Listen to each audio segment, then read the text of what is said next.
And we are live. What is going on? Welcome back to the Vibers. I hope everybody's doing well. Look, we were anticipating the situation and now we are here. Okay. Who is here for a little flambéed incel?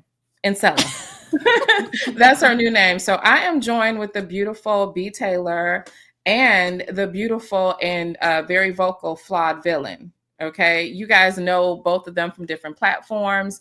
I've known about B. Taylor for a little while. I just got introduced pleasantly to Flawed Villain. But you guys can go ahead and introduce yourself. B. Taylor. Yeah, B Taylor TV on YouTube, B Taylor underscore TV on TikTok and Instagram. Shit, y'all know who I am, like from the manosphere, battling out with the men, and then coming on my platform. And of course, I had my whole debacle last year.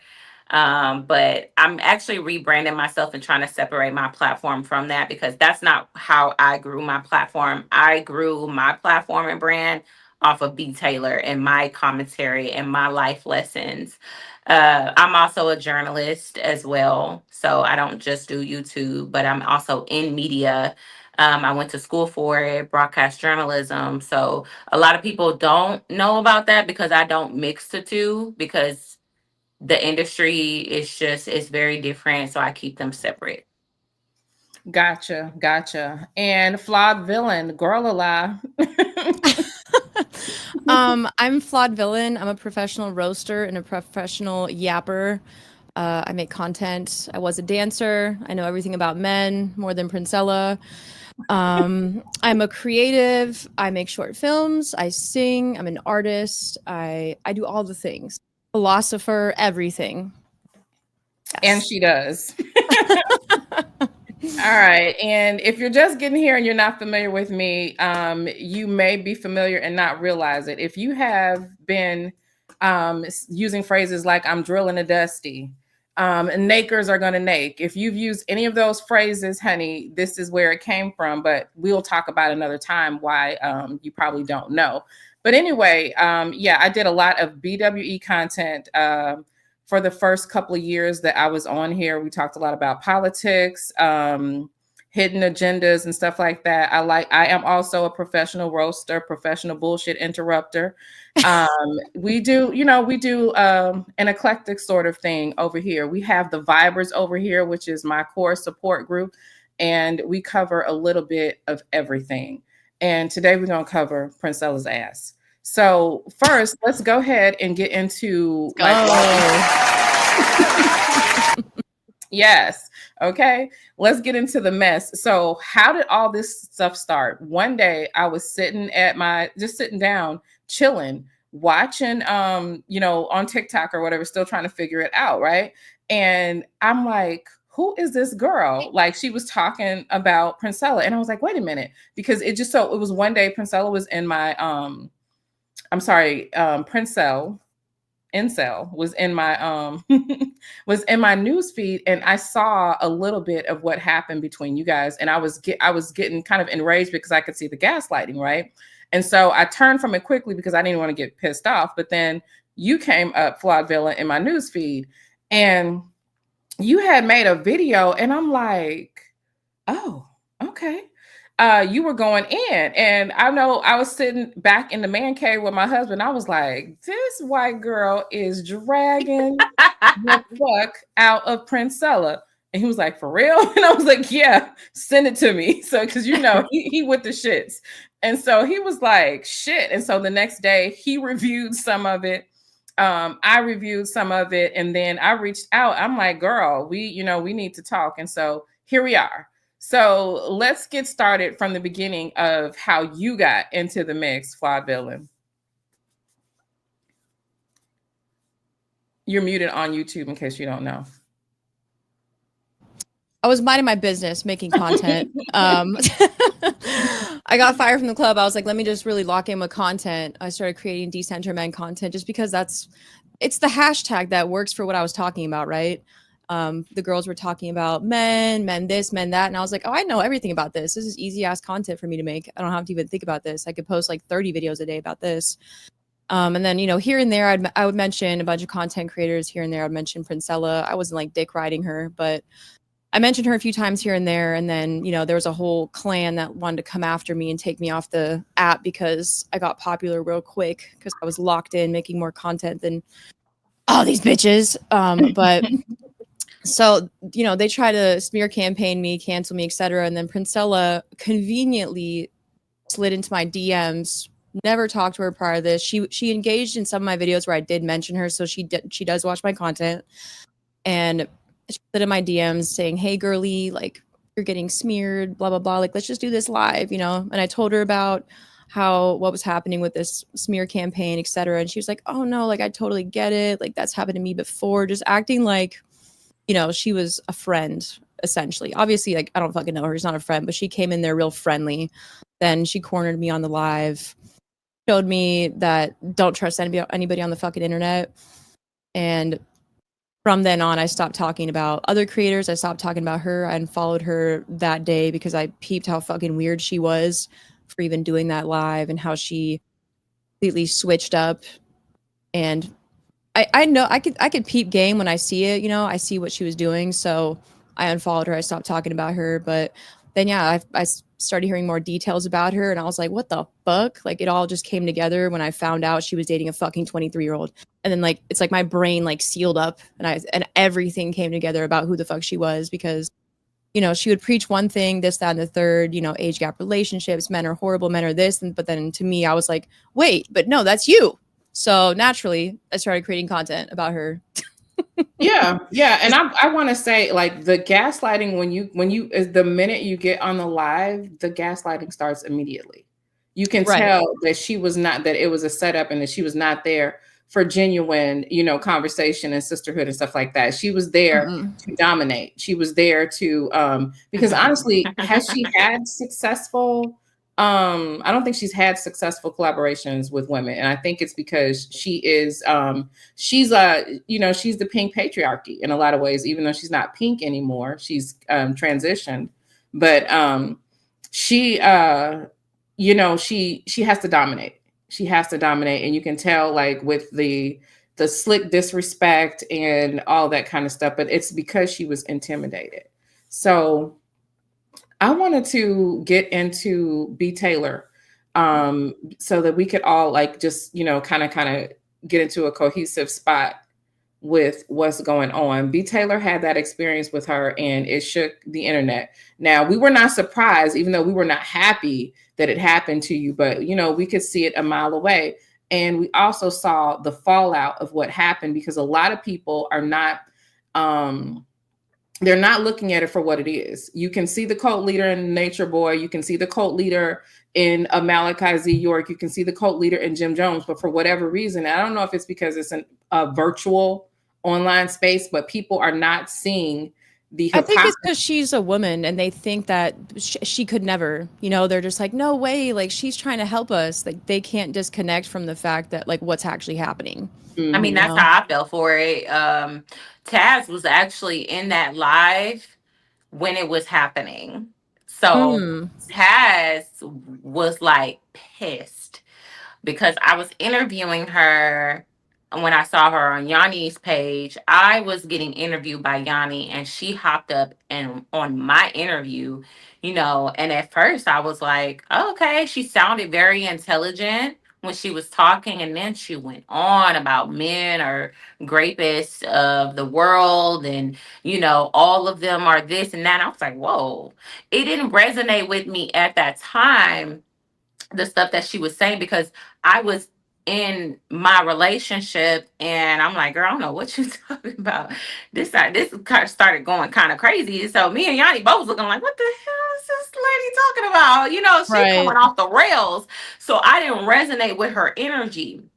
I'll say a couple of months later when I was going through my breakup, I was bitter. I was hurt. I was mad. I was mad at men because I didn't want to look at myself. I didn't want to look at why, my relationship did not work out. I wanted to just be mad at men. And plus being in a manosphere didn't help. So I was also mad at men.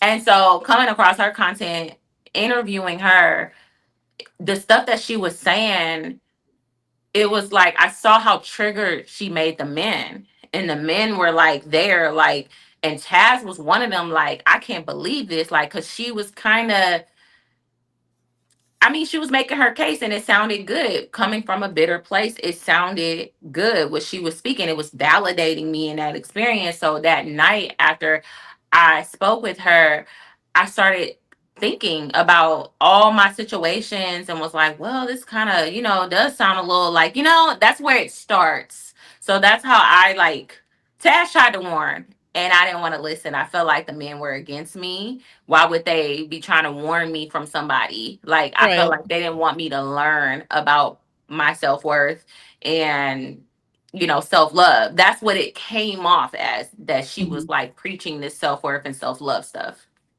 So, yeah, so that just in case people don't understand the history. So during that time, the only man that had really stood up for women, that from a sincere place, not from I'm trying to slide in your DMs later on, was Taz, right? And I'm not saying that just because that's my husband, but that's his natural reaction to that. The first time we ever came onto YouTube and I held a panel, the men, and everywhere we went, they were dragging the women. They, forget these women, just all kind of horrible stuff. And so he would and you know how they blame women for what's wrong with the community. So he was like, whatever's wrong with the community, it's, you men need to, be the leaders that they're supposed to be, do what they need to do.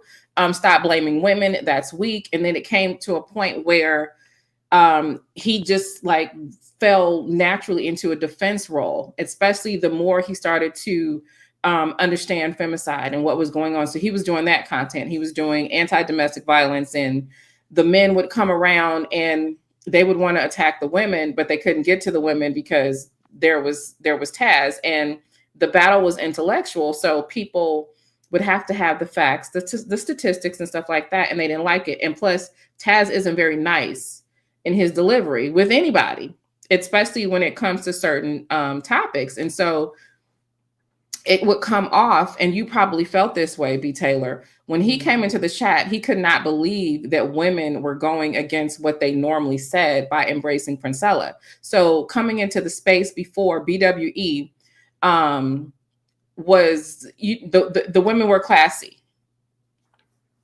somewhat, you know what I'm saying? There was even a little bit of elitism within BWE to the point where I couldn't stand them. Could not stand them. They were so elitist and, I think really superficial or whatever, but they had a better image, right? And they would talk about how they didn't like dusty men, dusty behaviors, and all this kind of stuff. And then here comes Princella with her legs wide open and a cigar, you know what I'm saying? Acting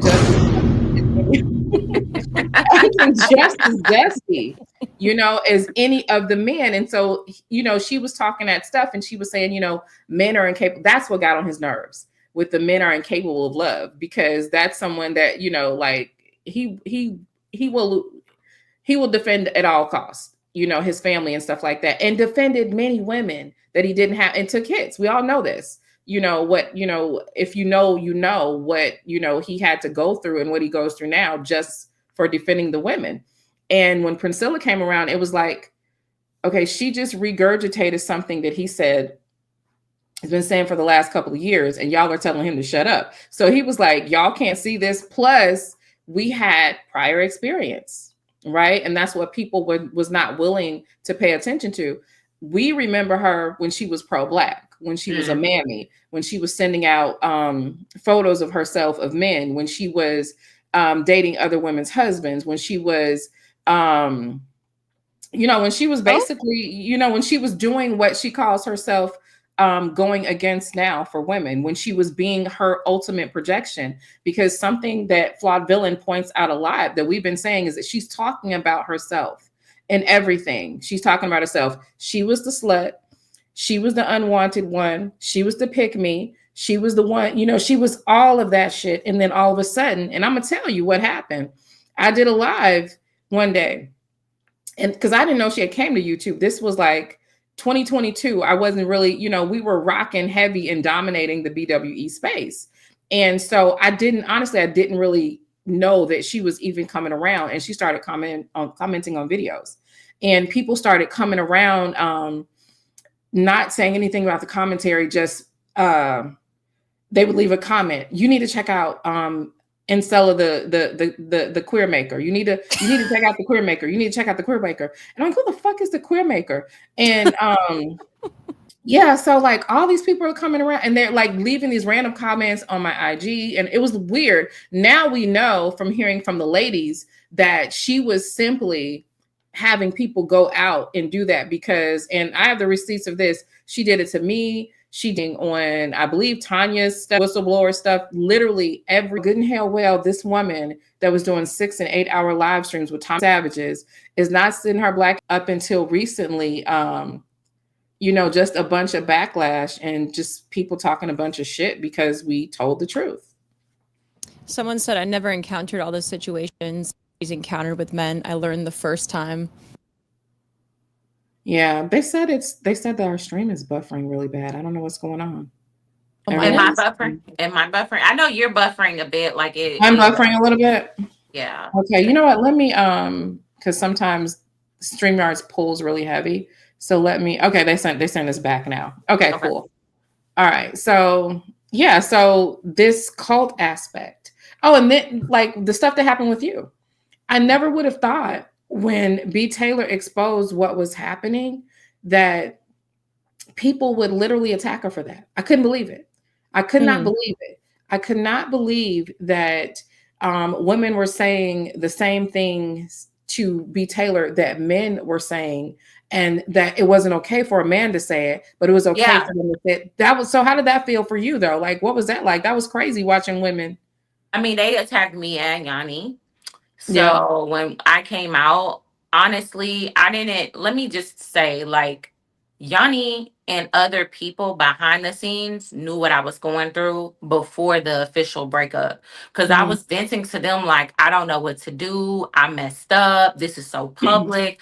I've literally seen Princella go on her live stream and literally chop people from their legs, okay? Like, expose them, tell people to do a mass unfollowing of them, what? You know, destroy their platform. Like Daryl Long is an example. He had what did he have, about 7,000 or 700? I don't know. He had a whole bunch of followers at one point, and I remember like she did a live stream blasting him. I mean, I didn't know how it was gonna go, but the way she chopped him off from the legs, like, don't put no money into him, stop donating to him. He was making money with her. And she basically told those women, do a mass unfollowing. Then she regurgitated by saying, didn't I tell y'all to unfollow him? And I mean, he was losing like hundreds of subscribers, like within like a day. That was something to watch. Yes, and he was losing money. And I saw that and I was like, so then she went public with me without my permission. I'm just trying to experiment behind the scenes, maybe, you know, and you over here publicly outing me. Like, for one, speaking to some people that's in the LGBT community, that's not something you do. You don't pull people out the closet. That's for them to do. So you took my voice away and my right and my moment if I wanted to do that. No, you took something from me and kind of put me in a corner. So now I'm getting phone calls from people like, what is going on, B. Taylor? They're saying you're dating this person. What is going on? You know, and I even had a little situation where he was like, what's up? And I'm like, damn, like, it just put me where I felt like I just had to own that moment and just like, it's already out there in public. I might as well go with it, you know, because when I did say I didn't appreciate that, she was like, well, I'm gonna just go back on live and tell them that you don't feel comfortable, you know, we didn't broke up.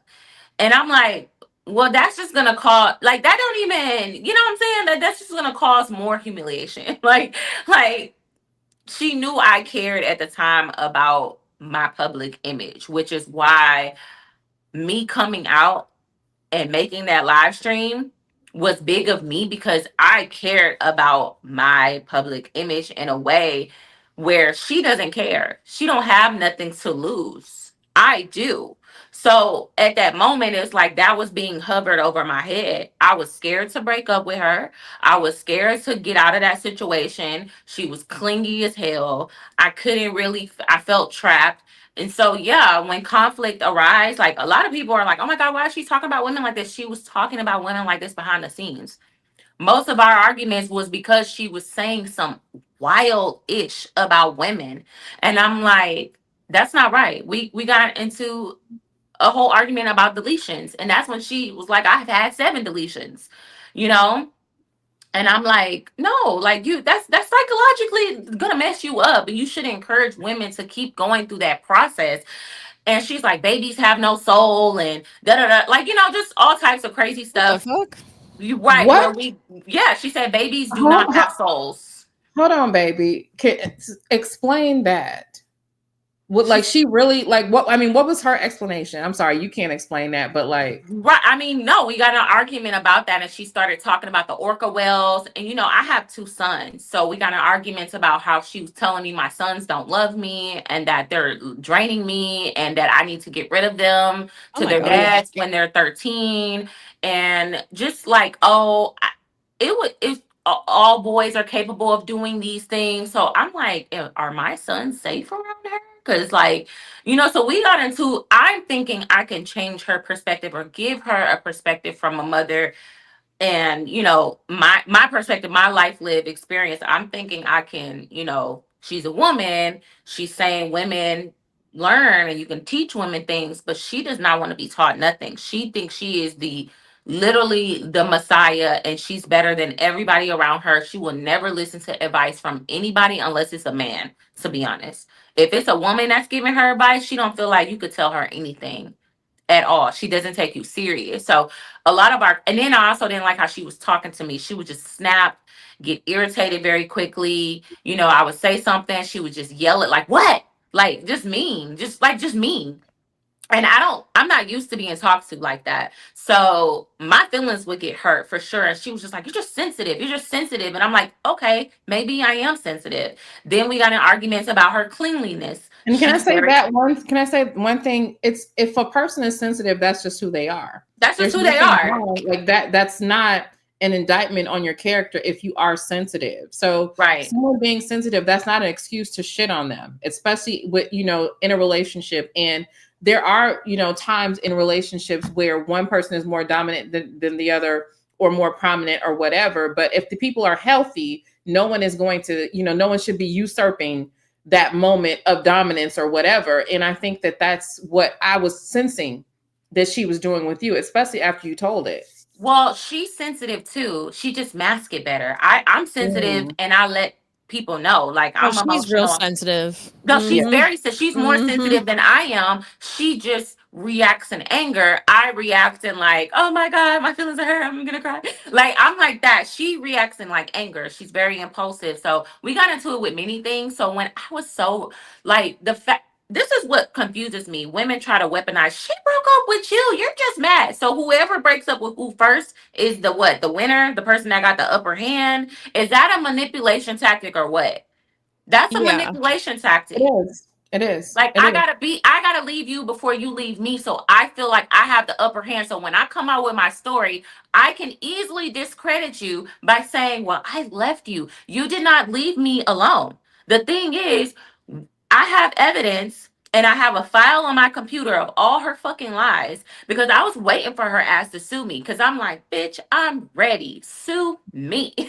Like, Oh I'm my so god. ready. I have witnesses on deck. I have videos. I have pictures. I could have been nasty with it. I wasn't even nasty with it. I talked about the PP mattress and all these other things, but I could have really been nasty with it and showed y'all a lot more that I had on my phone, but I did not do that because I still have a certain level of class for myself, not for her, but for myself. But I was like, baby, we could take it to court because you can't lie about that mattress. That's why she don't talk about that mattress. She knows she had holes and pee stains in that mattress. And for the people that was like, why would you sleep on that mattress? First of all, no. When I first came over there, her room smelled like piss. I thought it was on her floor. I thought it was her floor. And I said, I immediately was like, why does it smell like pee in here? Like, I think you need to clean your carpet. It wasn't until like maybe the third time I came over or second time she took the covers off to wash her sheets and stuff. And that's when I was like, what? What am I staring at? And I told her, I said, what, how long have you had this mattress? And she said, I've had it over 20 years. Oh, And I said, wait, hold on. I think a mattress has a 10-year limit, right? don't they expire? Yes. Yeah. Oh, that mattress looked like a homeless person slept on it. It like 10 homeless people that slept on it. That's what it looked like. I swear it had red stains, brown stains, orange stains, all of it. I'm not being dramatic. I was like, she has a mental illness. For somebody to sleep on a mattress like this, you have to have a mental illness. No way. Right.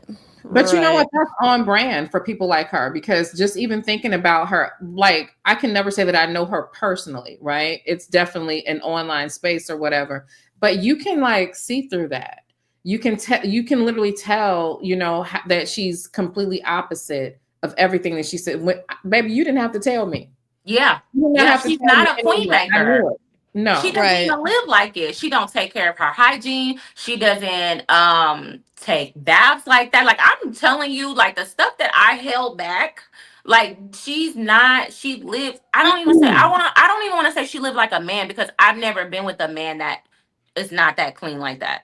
Like, it's bad. And people can say what they want, like, oh, you're only saying this because you're bitter. Okay, that's your prerogative. I've been in this person's house. I have known this person for months, and I have no reason to just lie like that. I have no history of outing any of my exes, but she does. She has a long history of outing other people and having public fallouts with people that she's built personal relationships with. She's fell out with Tommy Sotomayor. She's fell out with her ex-husband. She talked about her ex-husband and said he did all these things to her. She's talked about every one of her exes. I have not gone on this internet and name dropped or said anything derogatory about my exes. Have I talked about my experiences with men? Yes. But have I sat up there and like blasted? Well, I don't have a history of that. So somebody who has a history of blasting people compared to somebody who don't have the history, it took a lot for me to come out and say that. I didn't want to come out, but I'm like, I've seen your game, and I'm going to beat you at your game by exposing us both. That live did not make me look good at all. But I'm like, we're going to tell it. Let's tell it all. And let's tell all of the truth. Well, speaking of that, Fuzzy Spirals, thank you so much for the super chat. She says, B. Taylor, baby, it's not too late to release the files, honey. Don't be like Trump. Release the files, nothing. You know what? And I thought about it, but I've been getting messages from people that was like, don't fight in the mud. Don't do it. Don't do it. Don't fight. But I'm like, I say, fuck it, we ball. I'm like, baby, what? No, but like, no, I'm not even saying that in a way, even though, look, y'all know I definitely have a messy bone. Okay. I will not lie about that. But I do think on seriously, she needs the cover pulled off. Like, there needs to be, because these women, they're running out of spaces to go with making excuses for her. We need to, it needs to be so clear what you are following, what you are worshiping, because make no mistake, this is worship. This is worship. You're joining a $75 a month book club to read a book so that she can read a book to you that you can't read to yourself. We have some ladies that are going to come up and talk about being at book club and stuff like that. But the whole change your profile picture to, to her symbol and all this kind of stuff, having, marking you and speaking of marking, do you feel like she marked you? Explain what? When I mean that, where, you were over there in like the Anton Daniel sector and all this kind of stuff, and a lot of men over there and all this kind of stuff. And you could tell the day that happened that she was really trying to, play up to the men, like, y'all want her, I got her, or whatever. So was she just trying to like put something over you, to the men's, like, I got her, like men do. Men will do that. Like, I got that bitch, Yeah, I mean, she used to get on YouTube and type in me and her name in the search bar to see who was talking about us for the day. and it was a lot of men made a lot of videos about us. We had tarot card readings read on our relationship. I mean, like, it was like she's never experienced, because as much as she want to say B Taylor's a struggling content creator, bitch, struggle. Like, your I love the name was attention. right. I'm like, bitch, you got attention off of me. Like, what the fuck do you mean? I was hanging out with the bigger content creators that got a way bigger platform and clout than you, and they were inviting me. So you want to sit there? I put you in a room full of politicians and media moguls. You ain't got the clout as much as you. You got this internet shit. I got real life shit popping. So the whole, like, I'm a struggle, baby. That's projection. But yeah, she tried to one up the men and say, like, oh, y'all tried to, because Anton wanted to, like, interview me and fly me out. He's made that publicly known that he wanted to fly me out. And it's so funny because I always said no. And it's so funny that people's like, oh, Anton sent her to set up Priscilla. Baby, if I was sent to set you up, I would have been way nastier. I would have had those photos of that mattress. I would have had them. I would have had the pictures of your undergarments on the internet. I would have had it all. I would have had a lot more. I would have had a lot more. I would have taken videos and pictures of everything. So I could have played real dirty. Don't do that. Because if I was sent by somebody, I'm gonna do my job right. I wouldn't wait until tell my story about us. I would have went dirty with it. I would have went very low, and she knows how low I would have went. She knows I could have released way more information about her.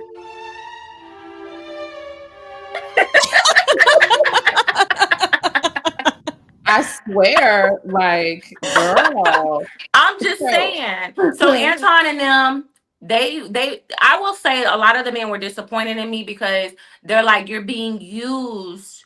And the men were mad. It worked because the men were mad. They made the videos. They were like, damn, that's all it took to get B Taylor was just to gonna throw some money at her, throw some money her way. That's what I had to do to get her, even though me and Priscilla planned to do that to get, like, I didn't know she was gonna throw the money at the screen, but we were gonna, like, tease the men as in, like, payback.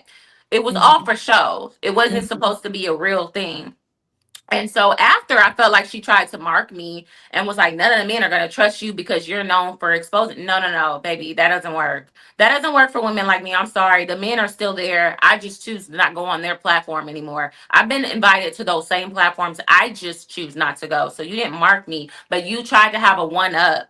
And she was laughing when a man was on his live stream crying, trying to warn me about Incella. He literally was crying and ended the live because he was so hurt, trying to protect me from her. And she was laughing. I mean, she got such an ego boost out of it. Yeah, that's like Taz said he got cussed out that night too. But that's how jacked up it was because like people literally were, because of course some of the men were full of shit, right? But even in being full of shit, because they know male tactics and she's mimicking and mirroring them, they saw that shit for what it was. You know what I mean? They saw the nigga in her.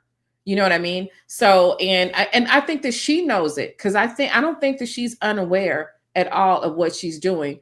That's why I have that theory about her actually not liking women and liking the men a lot more, but paying back women. Like, you are literally physical and social representation, in my opinion. She wishes that she was you, B Taylor. Yes, that's what I'm saying. You know what she told me? We went out to play like video games or something like that, and I was getting compliments from like women and men.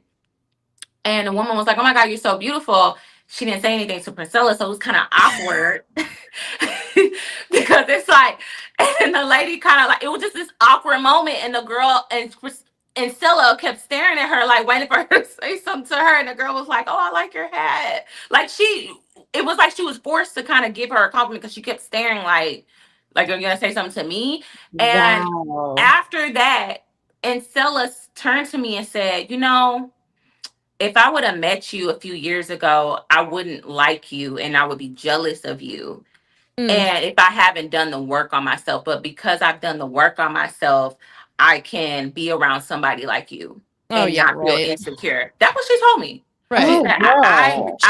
She told you straight up she's jealous of you just then and there. Yeah, she said Is what she was I would saying. feel insecure around you if I didn't do the work. And I That's was so interesting. confused why she said that, because I was like, What work has she done? None. You know, it's in that I'm glad that you said that, because that literally validates I mean, I knew it. I knew it. Everything that you embody is what has been the problem. You know what I'm saying? She's lost men to women like you. She's lost the attention in her mind. You know what I'm saying? You represent that archetype that she could never be comfortable with being, and that she never was. Girl, I used to see this girl go on Facebook Live. She still ain't figured out how to do them eyebrows, but like she would be, do y'all see that I've mastered my eyebrows? And I'd be saying, like, girl, no. But it would come out odd, because she would be talking about, you know, some topic, political or something like that, and then she would stop, because you could tell that she wanted the attention and the validation of men. And she'd be like, did y'all see I've mastered my eyebrows? And I'd be like, why is she talking about eyebrows? And you know, Her like, what is demeanor she? with men is so different. Like, It she is. loves talking to men. Like, I was just on my YouTube. There's this video she just posted, and some man, I don't know who it is, but like the way the live started, she's like, "Hey, welcome to the live," just real soft, you know. And I'm just like, "What the fuck, huh?" No, she loves men. When I went with her to that interview on that blue lane couch, when I went there, it was a woman there, and I knew her in the media industry. She was a sports reporter, and me and her were talking, and Stella was standing there like looking like, "Ah, I just don't relate." And she walked over to the men and hung out with them. And later on, she told me, like, I just feel like I get along better with men. And I was like, that's weird. Like, I'm getting Mhm. along with the women. I'm gravitating to the women and talking to them, and she's gravitating with the dudes, with the guys. And that's what she was at the whole night. Me and her was separate because I was hanging out with the women and she was hanging out with the men. Interesting. You know, Princella has a little part. She's in my book. I wrote a book called The Mammy DSM. And so I am breaking down different archetypes of women, right? She is Damn. definitely a mammy, right? A masculine one. And that is one of the things that you will see very consistent with them. I don't get along with other women, right? While they're, you know, embodying masculinity and toxic masculinity sort of traits and stuff like that. It is interesting to see this woman dog men for acting and behaving the way that she does. I just saw a video Flawed Villain just put out today, where she's talking about the same way that the men do. She was like, y'all are nasty, y'all dirty, your cooters is nasty, and you're the, and I'm like, nasty cooter. What chick does that though? She's Right. talking about herself. She's talking about herself. I said, I know. First of all, Flawed Villain video. The I'm so woman done was with like, her. oh, you got an itch, you can't scratch. I was like, facts. She's definitely talking about herself, because baby, you know, I know. So You know, tell I us so we know. can know, Muffin. We want to know, Muffin. We want to know. I We can't want to know swing about the that. itch. I can't swing that low until I'm just. I want to say it, but I'm sparing. I'm sparing. I'm a spare right now. Okay. Well, you brought up the situation with Daryl Long. Watching that was triggering too. I feel like she was trying to create a dynamic that, like what Cynthia and I had with Taz. She was trying to create that with Daryl Long. She liked Daryl. She was attracted to Daryl. I could tell. Mm-hmm. I could tell. She said she would date him and be with him sexually. She told me that, and she told him that. And Daryl was supposed to come on the ark and be used to sleep with the women in her cult.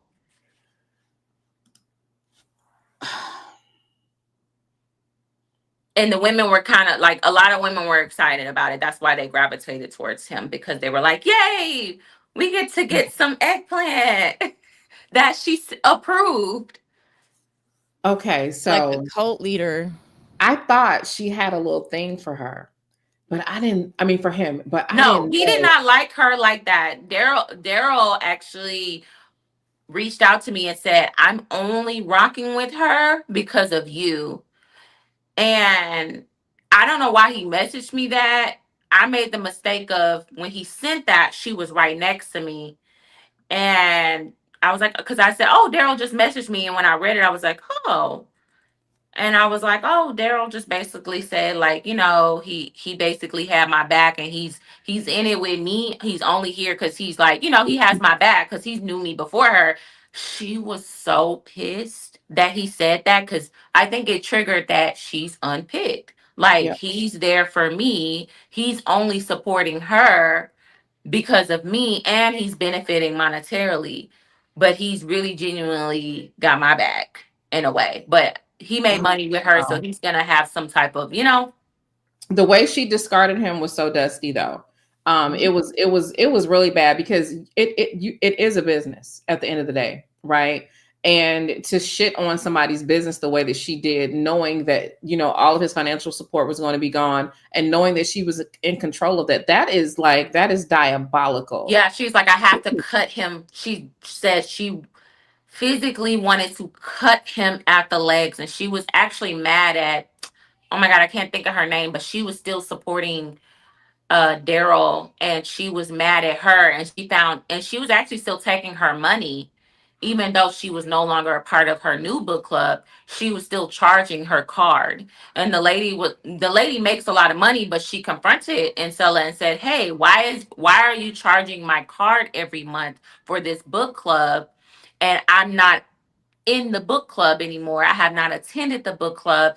And she usually kicks people out if they don't show up, but you're still charging my card for an entire year. And she was mad, like, oh, you're not about to make it seem like I'm stealing from you. And she made a whole live stream about her trying to cut her from the legs, and all the cult followers started attacking her. Even though she tried to Oh, explain herself, like, hey, I'm just saying why you keep charging my card. that's insane. Now, Daryl did tell us that she was trying to get him to go after us, and to put, how people started their smear campaigns on us or whatever. She was trying to get Daryl to, basically, go with all that mess and all this kind of stuff, and put him against Taz. And he did for a minute. He did, like, unmod him. He did position himself, against Taz, even though he admits it now that Taz is the originator, of that lane or whatever. He'll admit it now or whatever. But when he was rocking with Princella, you could definitely tell that, where his allegiance was. You know what I'm saying? It was really hard to watch. So it's a pattern for her to smear people. Oh To yeah. jump onto smear campaigns. That's Oh interesting. yeah. So Oh that's yeah. what I'm saying. So her coming to me is not a coincidence. When I later saw that live with Uh-oh. Did she go out, or is it me? I'm here. Oh, okay. Princella went. I'm not Princella. B. Taylor went out for a minute. Oh, I see you in the back, Mahogany Muse. I'm gonna bring you up in a minute, hon. Okay. So while B. Taylor gets her audio and stuff like that set up, I will just say Incella definitely will smear somebody. And there have been so many people that have came and told us that, she was, basically telling people where they couldn't go. I was told that she was told that she could never see people in our chat rooms and stuff like that. Let me bring B. Taylor back. Sorry, I got a phone call. Oh, no problem. No problem. So now you found out about her getting married, by her being married. Yes, through Taz. So Can you how hear did she me? respond? I can hear you. Oh, and by the way, for those who's like, oh my gosh, you saw that was my boo calling me. Okay. My little baby, I've been living. But anyway. Anyways, um, yeah, I found that out. She made it seem like she was divorced and separated. And that also pissed me off, because I was sneaking and watching Taz and them, because I didn't do my research before getting involved with this person. And so when Taz was going in, like, he put my face on a lot of these thumbnails. So of course that's gonna have me click on it and see like what is being talked about. And I'm like, okay, I'm listening, I'm finding out about her past. I'm like, okay. So I would kind of ask her about some stuff, but when he said she was still married, I was like, wait a second. And she's like, what that? She's like gaslighting me, like, oh, that don't matter. And that's why we don't judge people. And what is marriage? And da da da da. So I met Tommy.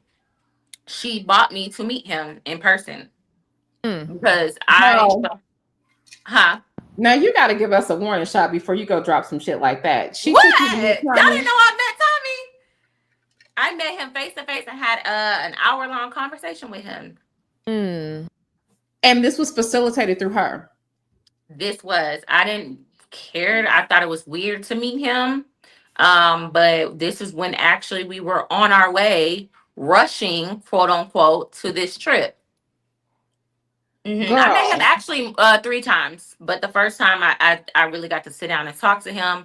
I will say, Tommy is definitely an older male. He's tall, big stature. He lives better than her, I will say. When I walked into his home, it was furnished, unlike hers. I mean, he had a couch, he had pictures on the wall, he had a rug, he had a coffee table. It felt like a home inside of his house. And he was cooking his daughter breakfast like a real man. Like he was cooking his child food. And the first thing he said was, "Man, she's losing weight. Are you eating?" And she was like, "Well, she's just been sick and she didn't want to eat." So he noticed and he was like, "Well, I'm gonna make you some food, baby. The baby eats. The baby likes to eat. She likes to eat. Her dad cooks homemade meals." So he made sure she got a shower because she haven't taken a bath. She made sure she ate. And so Wait, hold on. Tommy is doing this for Princella's baby? For their child, yeah. Oh, you know what? Never mind. I mixed up Tommy's. Not Tommy's girl. Okay, girl. I was like, him. I think everybody else, because I don't think, Tommy is Princella's husband. Her husband's name is Tommy too. Girl, I was getting ready to say, oh my Lord, what is going on here? No, not that Tommy. I've never met him. That's funny. No, I'm talking about her husband. Okay. I met him and I talked to him and he was talking about God. And one of the things he said was, "I'm so glad that you have a child. You have children. So my daughter can finally have someone to play with and talk to." Oh, wow. Damn, that's fucking, damn. Yeah. That's crazy. So he seems like I used to tell Taz that because, Taz likes to get at the men, you know what I'm saying? So like, he didn't feel comfortable at first with just going in on Princella, but Princella, she's the baddest nigga out here. So, she positions herself to just, go head up with men or whatever. But I was telling him, I was like, I don't think that guy is bad. No, he's not. He's not a bad guy. Mm-hmm. I don't think he deserves to be dragged into this. Honestly, I think he knows who she is, and he just tries to co-parent as best as he can. Mm-hmm. He does have another child, so she technically has a stepson that has nothing to do with her. Mm-hmm. He's an adult because he has other children. So he baby trapped him. She did baby trap him because she thought he had money. And then she told me later she found out he didn't have as much money as she thought. And he was trying to use her as a retirement plan. And try to sprinkle. And he's a hardworking man. He's just older. So he's having back pains and stuff like that. So he can't work as much. So she takes her bonobo money from her cult followers that the men can't love and the I hate men, women, take all their coins and pay him to watch their child. So all the women that are where are the effects? Thank you, Flawed Villain. You were late this time. She did what? So she is paying Tommy with the bonobo bills? Yes, she pays him so he cannot work. She talked about it in her little interview because that's one of the things that I said, and she's like, "Well, I'm listening and I'm judging." Oh, the mallet. Bonobo bucks are being used to pay a father to babysit. Yes, because he needs his money before he can watch her. On time. That's not. He's older, so I will. He's older, and he be having back pains from per what but he's a very hard Christian man. He was talking about God with me. He was talking about the Bible, and I was very confused because I'm like, That's I don't know. bizarre. It was like he was kind of trying to. It felt like he was sort of trying to like warn me in a way, but like through talking about the Bible. Mm-hmm. But yeah, I had no problem with him. He's a good dad, as in like she's taken care of when she's over there. I know that she's safe. I know she's taking baths. I know that she's eating. So, you Mm. know, she gains weight when she's Wow. over there. She loses weight when she's with her mom. So yeah, I was going to ask about that because that was another thing that was triggering to, because we could tell that something wasn't right with how she was carrying on with the baby girl, and that was infuriating though. That is the part that was very infuriating to watch, because like if you're a parent, you know you can And that's you can read through it. you see it, and a lot of women choose to not care because they're not mothers and they don't want children, so they don't really care about children. The women who are healers, seers, gifted, talented, or mothers, those are the ones that was calling it out and couldn't stand it. But I thought she just didn't know better, that she was she said, I'm struggling, I'm a struggling single mom, like I don't have the help that you have. Mind you, she always talking about my two baby daddies, but you wish you would. First of all, you wish you had men that look the way they look and make the money that they make would even look your way. Number one, for all those women over there, you couldn't even get with one of my baby's fathers. Number two, they're better dads than their own fathers and the men that they had kids with. I don't have to pay my children's fathers to watch their kids. They're not even watching their kids. They're being parents. Okay. And she saw that and she's like, man, they really go hard for you. So for her to sit there and make it seem like I don't get along with my children's fathers, we we all get along. I actually have a very ideal co-parenting situation to the point where both of them get along with each other. They got each other's phone number. Okay. We've all been Christmas shopping together. We all hang out together. Like, it's cool over here. We one big family. So you could judge me all you want to, but you wish you had a situation like this. Wow, that is crazy. That is definitely crazy. And so Tommy, he doesn't talk about like her online presence doesn't bother him in any way or anything No, like it that. does, but he can't. It's like he's kind of scared of her.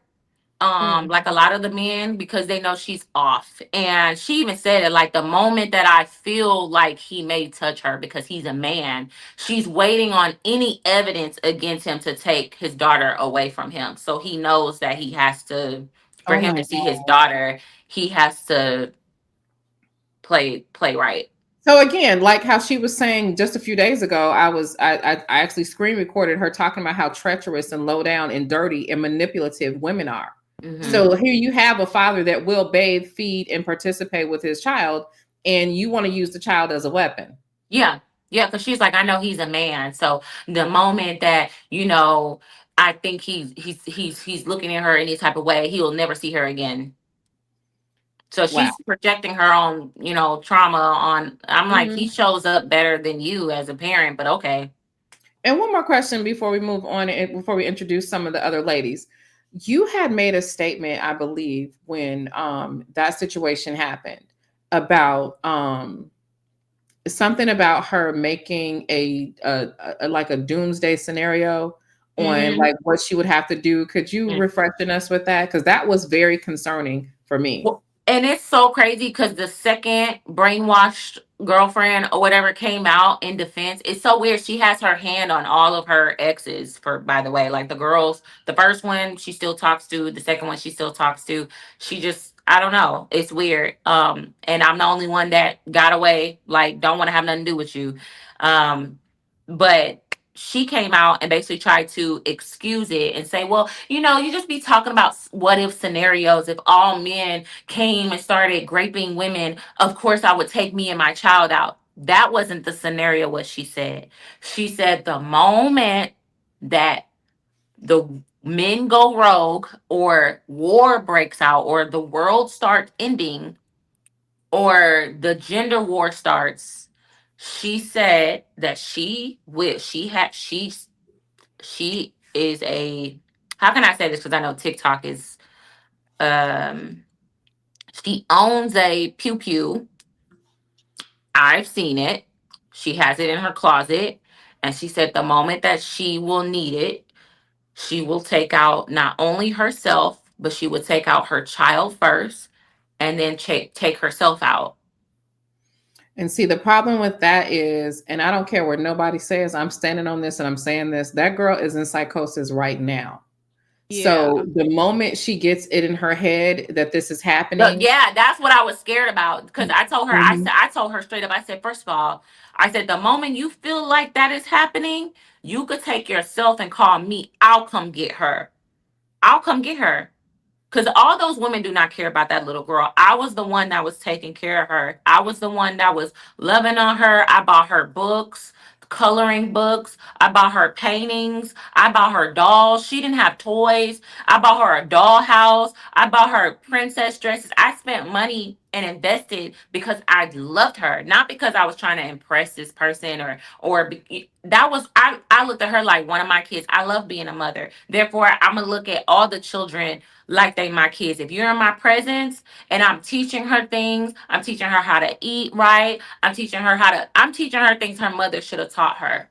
I'm the one that's like stepping up. Like maybe if I step up, she'll step up. So the reason why I bought the child in the situation is because I know you. I know you, and I know how much you care about your public image in a certain way, and you already feel like being a mom is an inconvenience to you. And if you had the choice to send her off with somebody, you will. I'm pretty sure she sent the little girl off already because, from what I heard, people was like, oh, I'll never see her anymore. So she probably did send her off, or she got the, oh, no, never mind. She got the babysitter. She got the, she got the, Well, she's been saying that her daughter's somewhere else for like a while now. Like she yes. went on live like a week ago or something with her girlfriend. They were out eating, but the way that they were talking about kids when she has Mhm. a daughter, it's like the way her girlfriend was talking about kids. Like it's kind of like how someone that's child free doesn't have a kid. Like that's how her girlfriend was I'm talking pretty about it. sure and that's why I knew that young girl was not going to love on that child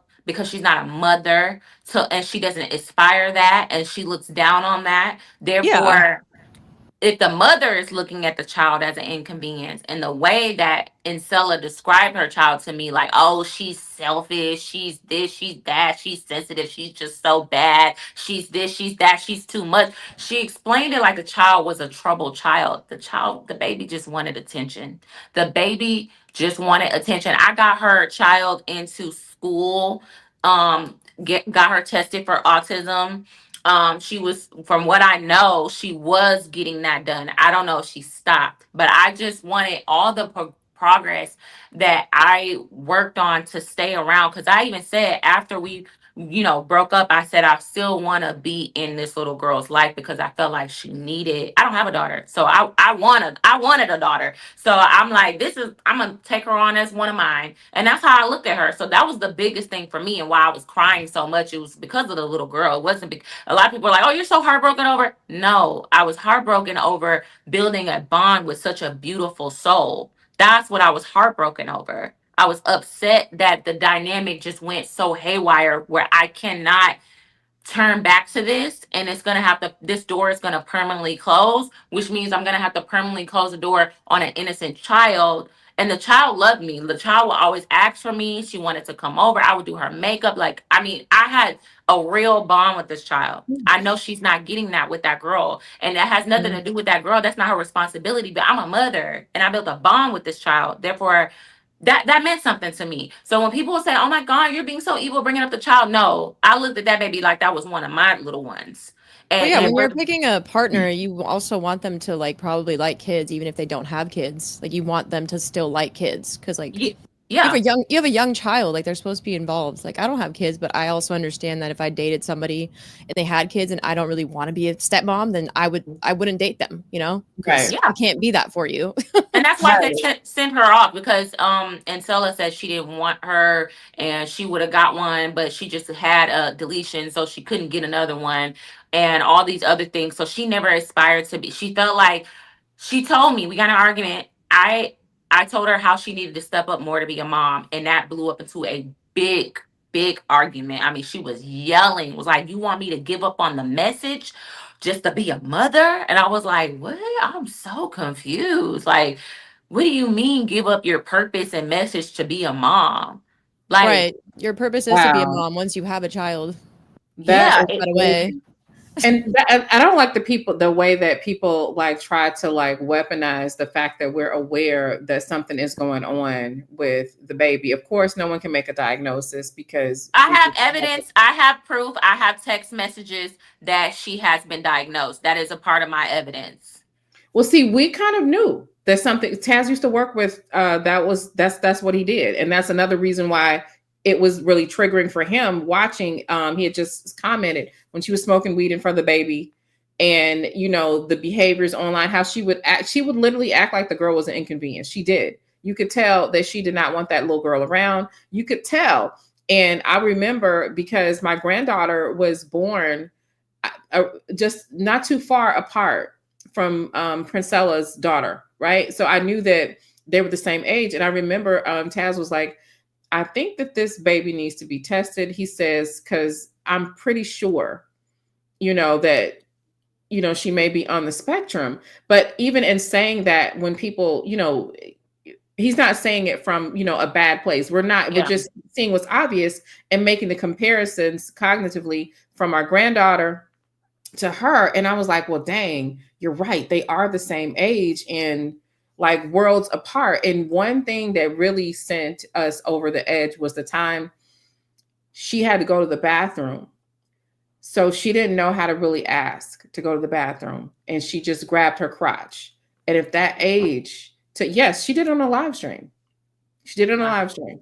She grabbed her crotch and we were like, why is she, you know what I mean? Like, you need to get off of here and handle your business.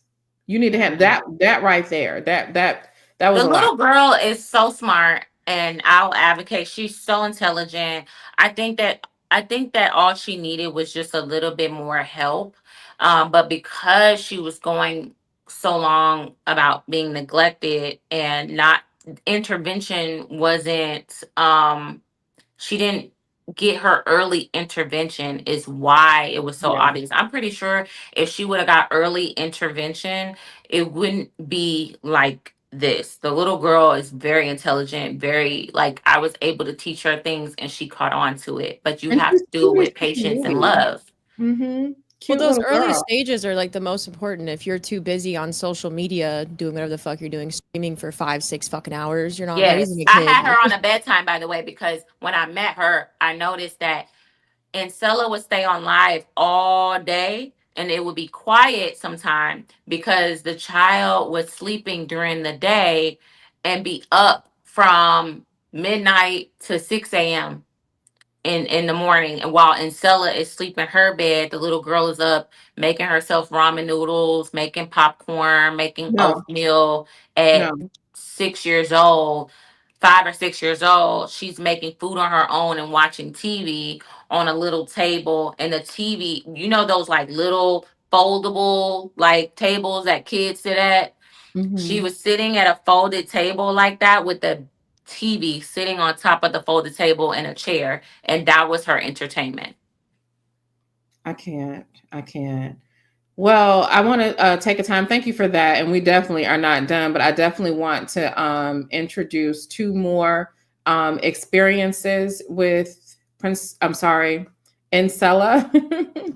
We have Dana and we have Mahogany Muse. Now, I'm going to go ahead and introduce the ladies. You guys introduce yourself, and then I want to hear first from Dana about her experience. This is the one who had the experience with her. I want you to start from top to bottom. What happened? She's the connection between her and Jasmine and all of that kind of stuff. And Mahogany Muse, Dana said she can't hear. Can you guys hear me? Can everybody else hear me? I can hear you fine. Okay, hear so you. Dana is probably gonna have to come out and come back in if she can't hear. Okay, she got it back. Okay, perfect. So and Mahogany Muse was, All right, can y'all in hear me now? Discord. Pardon? Yeah, we can hear. So Mahogany Muse was actually in the Discord, book club, and all that kind of stuff. So she's going to give some inside stuff. And I saw someone, this person, riddle me, talking about this workshop. I've been seeing people talk about these expensive ass workshops. We got to get into that shit too. Dana, how are you doing? Introduce us and let us know what is your connection. Let's start from the beginning. Start straight from the top with this incel mess. You're on mute, Dana. Can you hear me now? Yep, I can hear you. Okay. Oh, I kept getting kicked out. I don't know why, but hello. I don't know Hello. what you said because I could not hear anything. It just all went blank for me. Oh, okay. So I was just telling them that you were the connection between Jasmine and Ancella. You had the experience with her. And so I wanted to give you the opportunity to share what your connect was and what happened with you. Oh God. Okay, yeah. So I decided to do a like a healing type of retreat with another young lady. I had joined her travel agency team. And so we just decided to do a trip. And I was working with the parrot because that's what we will refer to her as. I was working with her at that time prior to this trip. Me and her were working together on a 501c3. We had established a 501c3 and we started trying to build a team. And we really was using that group, like my women, to part of the. So we wasn't really paying. Your audio is out, Dana. Your audio is not coming through clear. So I don't know if you can hear, but like you're having a struggle connection right now. Oh wow. Okay. Let me Okay, see so if you're back now. let me. I don't know why it's happening. I have a 5G. Internet keeps trying to connect to this Wi-Fi in this building, so that might be what's happening. Can you still hear Okay. me? Yeah, I can hear you. You can go ahead and you can go ahead and pick it up now. Sounds like you're back now. Yeah, I'm just forgetting. But Okay, anywho, I don't yeah, know where you're you left going off you're at, but out. we Are you or what you heard, but we basically were working together, and then I decided to invite Pissy to this spa that me and another follower went to. We celebrated her birthday there because I thought we were actually in a women celebrating women or kumbaya type of thing. And so I ended up meeting her the first time because I got this text from her saying, hey, can you come to Real Life Street Stars interview that I'm doing here? And I just had the feeling that she wanted me to watch her daughter. So I text the other girl and I was like, I think she wants me to watch her daughter on this trip. And she's not saying it, but I think that's what she wants me to do. And so I ended up going. I wasn't there for the interview. I was there to watch her daughter. And so basically got pretty much used to be a babysitter on that trip. I think B. Taylor can actually confirm that conversation about how she was going to get a follower to watch Amaya. I think B. Taylor had said something about that um, before on one of her lives. Like, why would you, just let somebody watch them, that you don't know. Yeah, that was a So Dallas like trip. I said, I didn't think I was going there to watch her.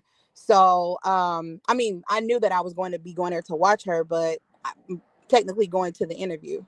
So I knew I had to go on a trip after that with the other lady. And then that's when me and the pair were all going to be working together. We were planning everything that we were going to do when we went on this trip. Initially, Pissy was not coming on this trip. It was just going to be just the three of us.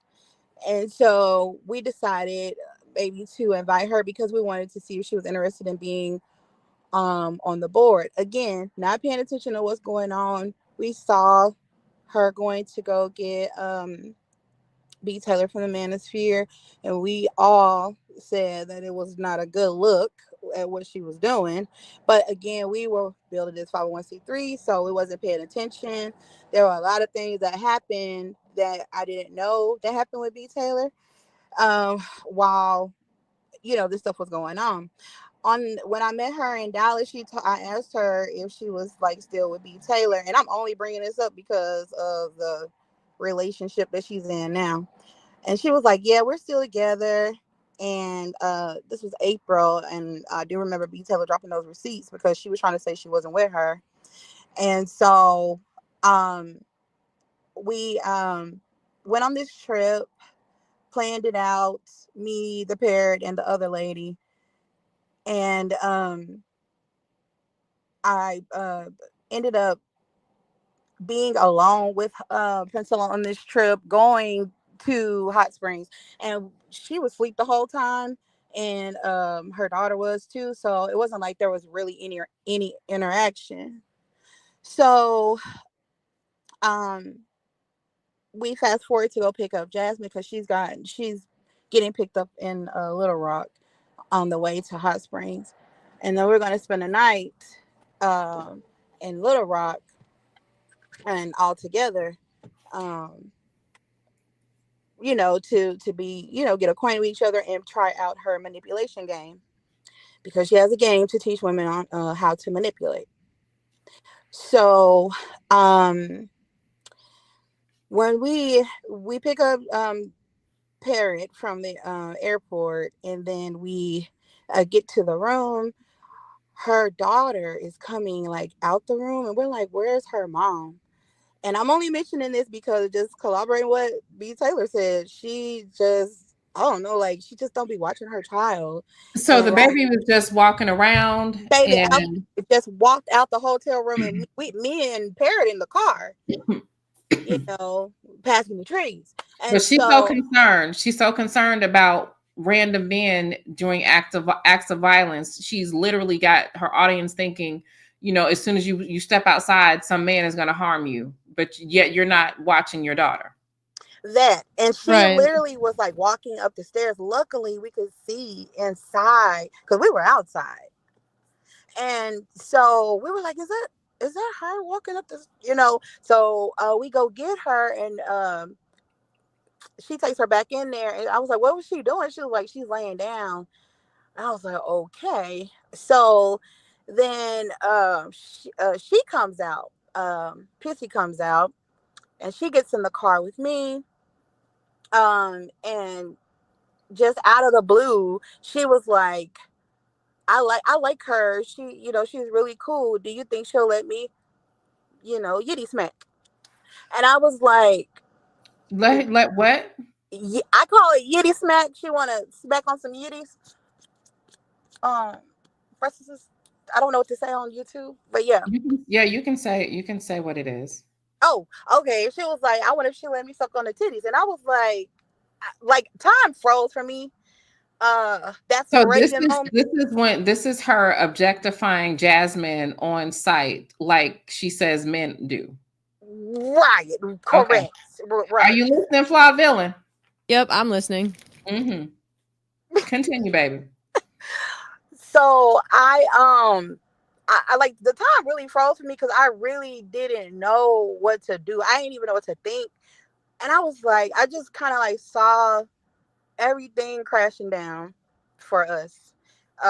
Whatever we were building, that was about to crumble. All it, like, this is what I'm thinking internally. These thoughts are going really, really fast in my head. It's like, did she just say she was with B. Taylor? But didn't she just break up with another girl like not too long ago?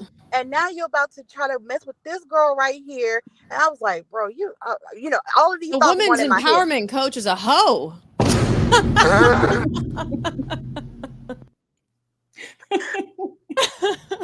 So I said out loud after I'm in frozen time, I was like, duh, like, she's 23. Right. She's gonna look at you like, oh, she likes me, type of stuff. Like, duh. Like, of course she'll let you do that. She's acting like a Dusty, like the ones that are like, "Where's my hug?" Exactly. Yeah, that's exactly what that is. Yeah. So me Wow. being the woman that I am, I go to warn the girl that, maybe we should just keep this business, because she said this to me about you, and I think that we should just keep it business, because everything that we're building right now, mind you, I done seen the crumble in my head. I done seen it. I'm like, everything we're building, I'm not really sure if this is like the lane to go. I said, but I'm not telling you what to do. You grown, you can do what you want to do. I said, but if I were you in this situation, I would just keep it very cordial. I was like, hell, you can even flash her, but don't let her do that. Don't get that close. Like, just Right, try to because you keep brought it her there, right? And you thought like it was like a safe space. right. Exactly. Mhm. I'm just trying to protect her as a quote unquote best friend, because that's what we were quote unquote um supposed to be, as well as business partners. So I'm just trying to, if you will, keep everything cordial. Like, we're there for this. We were there really trying to build up our travel agency portion, because I day trade, and I was teaching women how to trade in there. Oh, And see, that's what we need to talk about in this women empowerment space for real. yeah, but that's what we were doing, and it was That's so good. that's why I want the women's empowerment stuff just literally deconstructed, because there is nothing empowering about going on and on all day ad nauseum about men only. Like, there's so, like, you know what I mean? Like, we There's would only so literally much be you could say. right. Okay, so yeah, he ain't shit. Okay, let's Right. move it right along, you know? Yeah, they've been talking about this shit for like 4 years. I'm like, okay, damn. Like I've only been talking Yeah. about it for 4 months and I'm tired. Fuck. Yeah, Shit. literally can't take it. So I don't even watch the content at all, because I can't take it. But so after that happened, we drive to Hot Springs, and we get to the other lady that we're supposed to be meeting. It's her birthday week, so the next day we're going to be celebrating her birthday, or whatever the case is. So me and that lady goes to the Walmart, and all three of them stay. Her daughter, Parrot, and Pissy, all of them are there. And so I end up getting I got her daughter a dress. I don't know if I don't know what the wardrobe was for her. I didn't see a bag for her. I didn't see anything like that. I'm sure she had something for her, but I bought her a couple of dresses, and she wore both of them. I want to say the entire time that we was there. I can't say I seen her in anything different. So So um she didn't have any clothes of her own. So had you not bought the clothes, you don't think that who does that? You go on a trip and she gives her the new clothes to wear as opposed to what she packed for her? right, and like, she doesn't I don't know, like, maybe she just buys clothes when she gets to where she's going, because that's kind of like how the vibe she gives off. Like, she just buys clothes when she gets where she's going. What a weirdo. So yeah, so the outfit that you saw the daughter in the photos that I took, I think she bought them that day. Yeah, and we went back to the hotel, and that's when she changed into those. But anyway, I bought her some of those clothes while I was gone, and in my spirit, I knew that something was happening, something was going down while we were not there. Now, mind you, her daughter is there with them. Wait, okay. So hold on. So the daughter is in the room and you're saying that it's apparent that they were bumping coochies while the daughter was there. Oh, in the room? Yeah, so it was two rooms, but the rooms were cut like it was like think of a living room, and then a room, and then a actual bedroom with a door. So So it was a suite. yeah, kind of like that. And so, Okay. but it had the beds in the front as well. It was like a cottage over there in Hot Springs. They got cottages, whatever.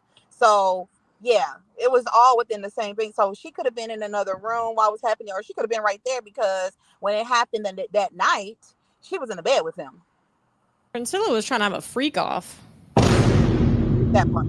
So, and I found it very odd, because we specifically got that room for her and her daughter, but she didn't want to sleep in there. She actually wanted to sleep in the bed that me and the parrot was sleeping in. because we gave the birthday girl her own bed, and then we purposely, like I said, got that room for them two. She did not sleep in that room. She, like I said, she was in the bed with the parrot and her daughter, and so I just went into the room by myself. And then occasionally I would hear like these moves on the wall, and then the next morning, the girl that birthday it was, she comes in the room and tells me, oh my god, they were in there doing stuff while I was asleep last night. Wow. Mind Wow. Now, mind you, I could have took so many pictures, but I don't know why I didn't, y'all. I just don't know why I did not snap these pictures. It could have been like I didn't have my phone with me when I was passing, or whatever the case was. Oh, I just wish I could have took these pictures, because, yeah. Wait, and So she was calling I'm me. thinking that And me and can y'all hear me? I just wanted to I'm interject. Yeah. thinking me and the parent Yeah. are doing business. I'm thinking that she would get up, at least get up from laying under her. Get up and let's actually do some work. I'm thinking that that's what she would do. No, nope. She never got up. She wanted to lay under her. She wanted, I don't know what she was telling her. I don't know what was being said for her to believe, Right, to have this old lady on you. The hell? Why did this music, man? So, yeah, so the next day comes to, after all of that happens, I just have a talk with them to say, hey, I don't want to make anybody uncomfortable. It's this lady's birthday, and we just all need to be cordial. So I'm going to hang with you, Pissy, and you hang with the other girl and the birthday girl, and we'll just kind of like go back to what we were doing before, just kind of keeping it cordial, because we're here to heal, not hook up. My exact words. My exact words. We're to heal and not hook up.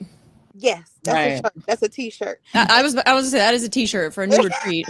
Absolutely. Mhm. Absolutely. Just put my quote on there, because I'm And serious. B. Taylor is saying that while all this stuff is going on, She's and calling Stella is her. calling her. She's calling her, and I knew she was calling her the whole time, talking about, I don't know, and I know she was saying, I don't know if I like them or not. I was like, because the birthday girl was like, did she just say she don't know if she like us?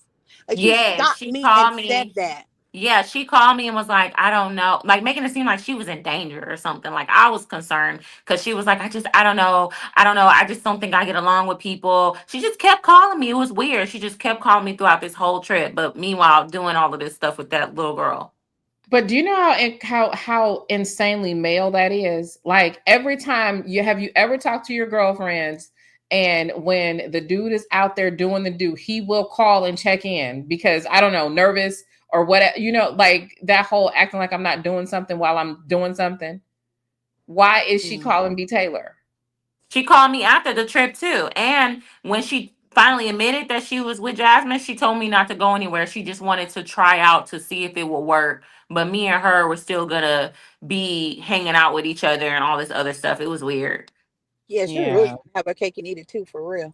Um, so later on that night, what she did, we were celebrating that lady's birthday, and we were throwing axe throwing, and that's the whole phrase that I kept saying, like, she's the dude I would never date. Why is she acting like the dude that she talk about? Like, this is my mental just, yeah. So Hold on one second. Later on after that, the whole situation with that, do you want some more aggression?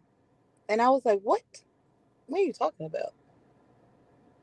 And I was like, no, because then it clicked to me what she was talking about. And I said, no, I practice my no for all of y'all. Hell no. And so I walked to the car and I opened up the trunk, because she's like, I think I left something in the trunk. So then she pushes me forward in the trunk, and then she proceeds to violate my body. Crazy. I literally froze, In because the fuck. I was like, what the fuck? Like, literally, the whole talk in my head was nobody's gonna believe me. She don't even like people that look like me as far as looks go. So she's no one's going to believe anything that I say. So I didn't say anything. This is the essay victim. Sorry, they're asking. Yeah, I can't see nothing. So I don't know if I click off of here if you can still hear me. Can you still? We hear you. We hear you. Keep going. So yeah, so that's pretty much like where we are as far as she did that. I at the time was in like this deep thought of like I wouldn't even let a guy do this to me. So I eventually pressed charges against her. There's an active warrant against her, and I am filing 2 claims against her and her girlfriend. So she still has a warrant, and you're filing charges based on what? You know which county it is in or anything? It's in Hot Springs, and I want to say Marion County. I could be wrong, but whatever Hot Springs County is, if you can't find it online because they're like old school, you got to go there if you want to find the police report. But like, I wanted people to know what she did. People ask me, well, why did you put your stuff? And the people. Okay. So did anybody? The parent got up and went outside with her, the girl, and manipulating her too. You the leader? I over here to be hooking up because I don't even like cat. You know, I like wear cat. I've never touched cat. Not a cat girl. Okay, so I wasn't just like, let's get to business. You know, I'm about that. But yeah, I am taking them to court for that because they literally went back to that book club, lied, said that I was scamming and stalking. And I'm like, can someone please give me? We immediately went into smear campaign mode after you started to come out with her. One of the things that I didn't like about what was happening was this, and I think we talked about it when I interviewed you right after it happened, was and she recently, I saw Flawed Villain actually played a clip of it. She recently basically said it. She was going to basically use a tactic that a lot of red pill men use. She was trying to basically diminish you. And she, does she look like, she was comparing you to B. Taylor, comparing you to Jasmine, and saying, stuff like, that's like she was saying, like, that's not even someone I would hook up with. Y'all think I would touch her? Y'all think that's who I like? Right. And that is such like a this, man. she looks like that. Yeah. Such a man thing to say. Like, y'all really think I would fuck her? The fuck? Yeah. Absolutely. Absolutely. Like it was just disgusting. And then watching the women, how the fuck do you not realize as a woman that you are not only victim blaming, but you're acting just like men act when there's an allegation? Realize that you are those same men. It's crazy. Absolutely crazy. But thanks for quote unquote like skinny like her exes. That bitches. These are my hoes. Yeah. Most of them look like Dana, and there's right. Exactly. But you're so-called happy. It's crazy. Yeah. Like she literally like is masculine again. Like I said, am I tripping? No, I saw that. That's why I said, "Oh my god, wait! Is she transitioning? Maybe she's girl." That's what I'm like. On like, is she literally? You know what I mean? Like, is she on hormones? I think she's transitioning, y'all. I really do. Y'all seeing that spiritual demon jump up out of her? She's aging really bad. Her look. She's aging really bad too. I'm not even saying that like to be funny. I was shocked when I seen her hair cut off. She looks closer to my age. She literally looks closer to my, like when I look at her, I don't see someone that is at least like she got to be at least a 10, 11 years. She was 45. I really thought at least. Girl. I really thought. Shout out to the 45-year-olds. Right, but like I didn't know she was. I think she's still lying. I think she's transitioning. Okay, I'm sorry. They're saying that we're having some technical difficulties. So I'm going to refresh. But while I refresh, you guys are still going to be up here. I want to introduce Mahogany Muse. Now, Mahogany Muse, could you let them know what your association was and what your experience was with Princella? Hey, good evening to everyone that's on the panel. My connection to the storyline here is that I was someone like many others who just listened to her content initially. I came across her content in like June of 2023. I started listening, the next month, I did the membership thing. So I was included in some of the background things. I was not a part of her book club. I was a part of, I think she's got 3 tiers, like most people do when they have memberships on YouTube. So I was a part of the power player thing where you had the Wednesday nights and all of that. And so I saw a lot of what was happening in the background. I saw a lot of the decision making on her end or the lack thereof. But what I saw the most was the brainwashing.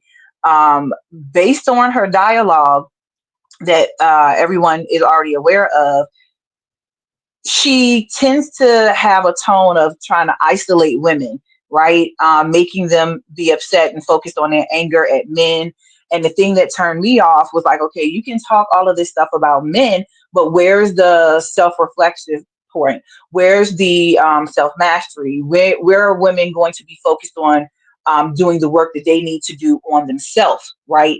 So if you're always focusing on the negativity or the things that men are doing, what are women doing to make improvements on themselves so the focus isn't on men? Because otherwise, then you're saying you're decentering men, but you're not really, because all the conversation is about men.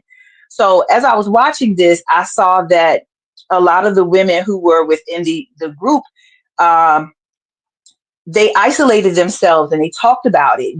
They can't talk to their friends and family about this type of stuff because they don't have the same viewpoint. And as such, if someone says something, you get isolated from the group, then you feel like your new group of friends. Again, I'm watching all of this stuff. I don't feel this way, right?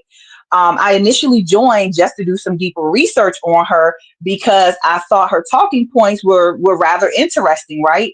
But then once I started deep diving, I signed up for the membership so I could look at not just her current lives that were coming out, but to go backwards and look at the older lives that was out. Because for me, if I'm going to take in somebody's content and I'm going to pay for anything, I need to know who you are and what puts you to the place of being able to talk about the thing that you're talking about right now. So while I was watching the current lives that were coming out, I was also watching all of the stuff in the membership. And what I did was I went from the oldest to the new. So as I was doing that, I noticed she had a huge flip from what she used to do back when she didn't have any followers to what she started to become and what we were seeing. And around this time was when she started kind of pushing B. Taylor to kind of come out a bit. And with their relationship or whatever, you could see the grooming, you could see all of that, and it made me uncomfortable. So right around that time, as that was happening, I kind of pulled back. So I was involved for about 2.5 months, but I saw a lot. In addition to what I saw in the Wednesday night events that were in the background, what I saw was there was a separate WhatsApp group, right? There's a WhatsApp group for the book club, but there was also a separate WhatsApp group that was started by another one of her followers that was supposed to be to support her. So I saw Princella doing what she was doing, and I also saw a secondary person trying to siphon people from her, and they had very similar mentality. Ironically, both of them are Aquariuses, much like her current girlfriend. But yeah, what I saw was her not putting anything she was saying into practice, and it came off to me like she was just disrespectful to Black women specifically, and just women in general. It was very clear once I started connecting the dots and knowing that her first male mentor, while she was in the pro-Black space, was Tommy Sotomayor. There was nothing more that needed to be said. Kim Billions came in after Tommy Sotomayor, but Tommy does, from what I understand, does not care for women. He's very anti-Black from the research I've done. So based on that, it told me a lot about her, and it matched what I saw happening. So that's what I wanted to share there in terms of my background. There's a lot more I could say, but I'm trying to keep it short and sweet because no, we want to know. Best if you ask me questions. We want to know. We want to know what's we want to know what's going on. what do you have any examples? One lady was up here. I think she said that she was in a group too. I hope that she comes back. But do you have any like examples of like the cult like tactics that she was displaying? Yes, I already mentioned one. Again, what she does is the way that she teaches on her platform, she creates again, y'all know she studied Nature Boy. You know, she absolutely adores Umar. I refuse to put a doctor in front of his name. I refuse. So you Say, know, wait a it was minute, hold one on. day she Hold huh? on, Muffin. Huh? Hold on, Muffin. She adores who? Umar. Ifatunde. Oh, do tell. Do tell. No, see, she never said it. I watch body language and I pay attention to things people say and do. And so one day, B. Taylor was with her at a college where she was speaking. I think it was I Texas wasn't with State. her. She was with the other scammer later, lady you Oh, don't. okay, okay. Maybe you were with her at another event like a week or two before that, or a month before that. But okay, so at that particular event, she was there, and he was going to speak after either I think it was after she spoke or something, and she was sticking around. You could tell that she was focused on somebody. She wasn't paying any attention to what anybody was saying, and so I started to pay attention to the background. And so he was preparing to come on the stage, and she was looking. She was fangirling. I was like, oh hell no. That just for me, I had already lost with, you know, she already did not have my respect at that point, but that just showed me she wasn't for real about what she was saying. You're fangirling over Umar? Wow. Like, I didn't know. Wow. That's Yeah, why she I say actually she talked to adores me him. about it. She actually talked to me about it before she went, and because she know that I'm clairvoyant. So she was like, "Oh, do you think Umar's gonna work with me?" And she was like studying him. She was like, "Oh Oh my my God, goodness. this will be a big moment if me and him have a back and forth. And I'm gonna put it on my YouTube. You think he's gonna work with me?" She just kept asking like, "Do you think he's gonna work with me?" And I told her no, because he talks in circles, and if he doesn't feel like he's gonna benefit from you, he's not gonna go and talk to you, because there's no benefit in talking to you right now. But think about how she talks. She tries to mimic a lot of people. But I noticed earlier on when I was watching her for research purposes, right? And so as I'm watching this, I'm noticing she's doing that NLP, the neuro linguistic programming. She started repeating stuff 2 and 3 times. I said, oh no. Like to me, it was obvious. But I can understand why other people, because she uses a lot of tactics of trauma. When you trauma bond with people who are already angry, they haven't transmuted their anger. They haven't done that alchemy. They haven't done the inner work. They're focused on belonging to a group of people who all hate the same people. So they're focused on hate. When you don't channel rage and hate and utilize it for, you know, to benefit yourself, to improve yourself, to do personal growth, the only outcome is that you're going to be hyper focused and fixated on that thing you hate, which means essentially you're going to turn into it over time. And that's what we've watched her do. And that's Yeah, what we've watched her do to she's her followers. definitely embodying all of these things. Like, it is very fascinating to watch. Like, she literally is everything that she talks about, every aspect of Absolutely. it. But here's the thing: what those women don't understand, metaphysically and spiritually, they are doing the same things. Okay. If Exactly. you are going and you are listening to something, and I'm not saying, because everybody listens to, we all have people that we listen to or whatever we listen to for for entertainment or whatever. You're listening to this toxicity. You're listening to this woman tell you, what these men are gonna do, and how you ain't shit, and women ain't shit, and women are this and women is that. She is literally programming. And if you're in that amen corner agreeing with that shit, you're accepting that spiritually. You're And accepting that. You're like, that's what you're being. That's what you're doing. it goes very deep to the point you asked earlier about what other ways does she do brainwashing. I knew people who were in the book club, and sometimes I'm not going information was shared. I'm not going to get into how the information was shared. But what I saw, and I saw receipts of this. That's how I'm going to put it. That's all I'm going to say. But they would give their opinion on a topic, and she would come back and pretty much tell them that they were wrong about things.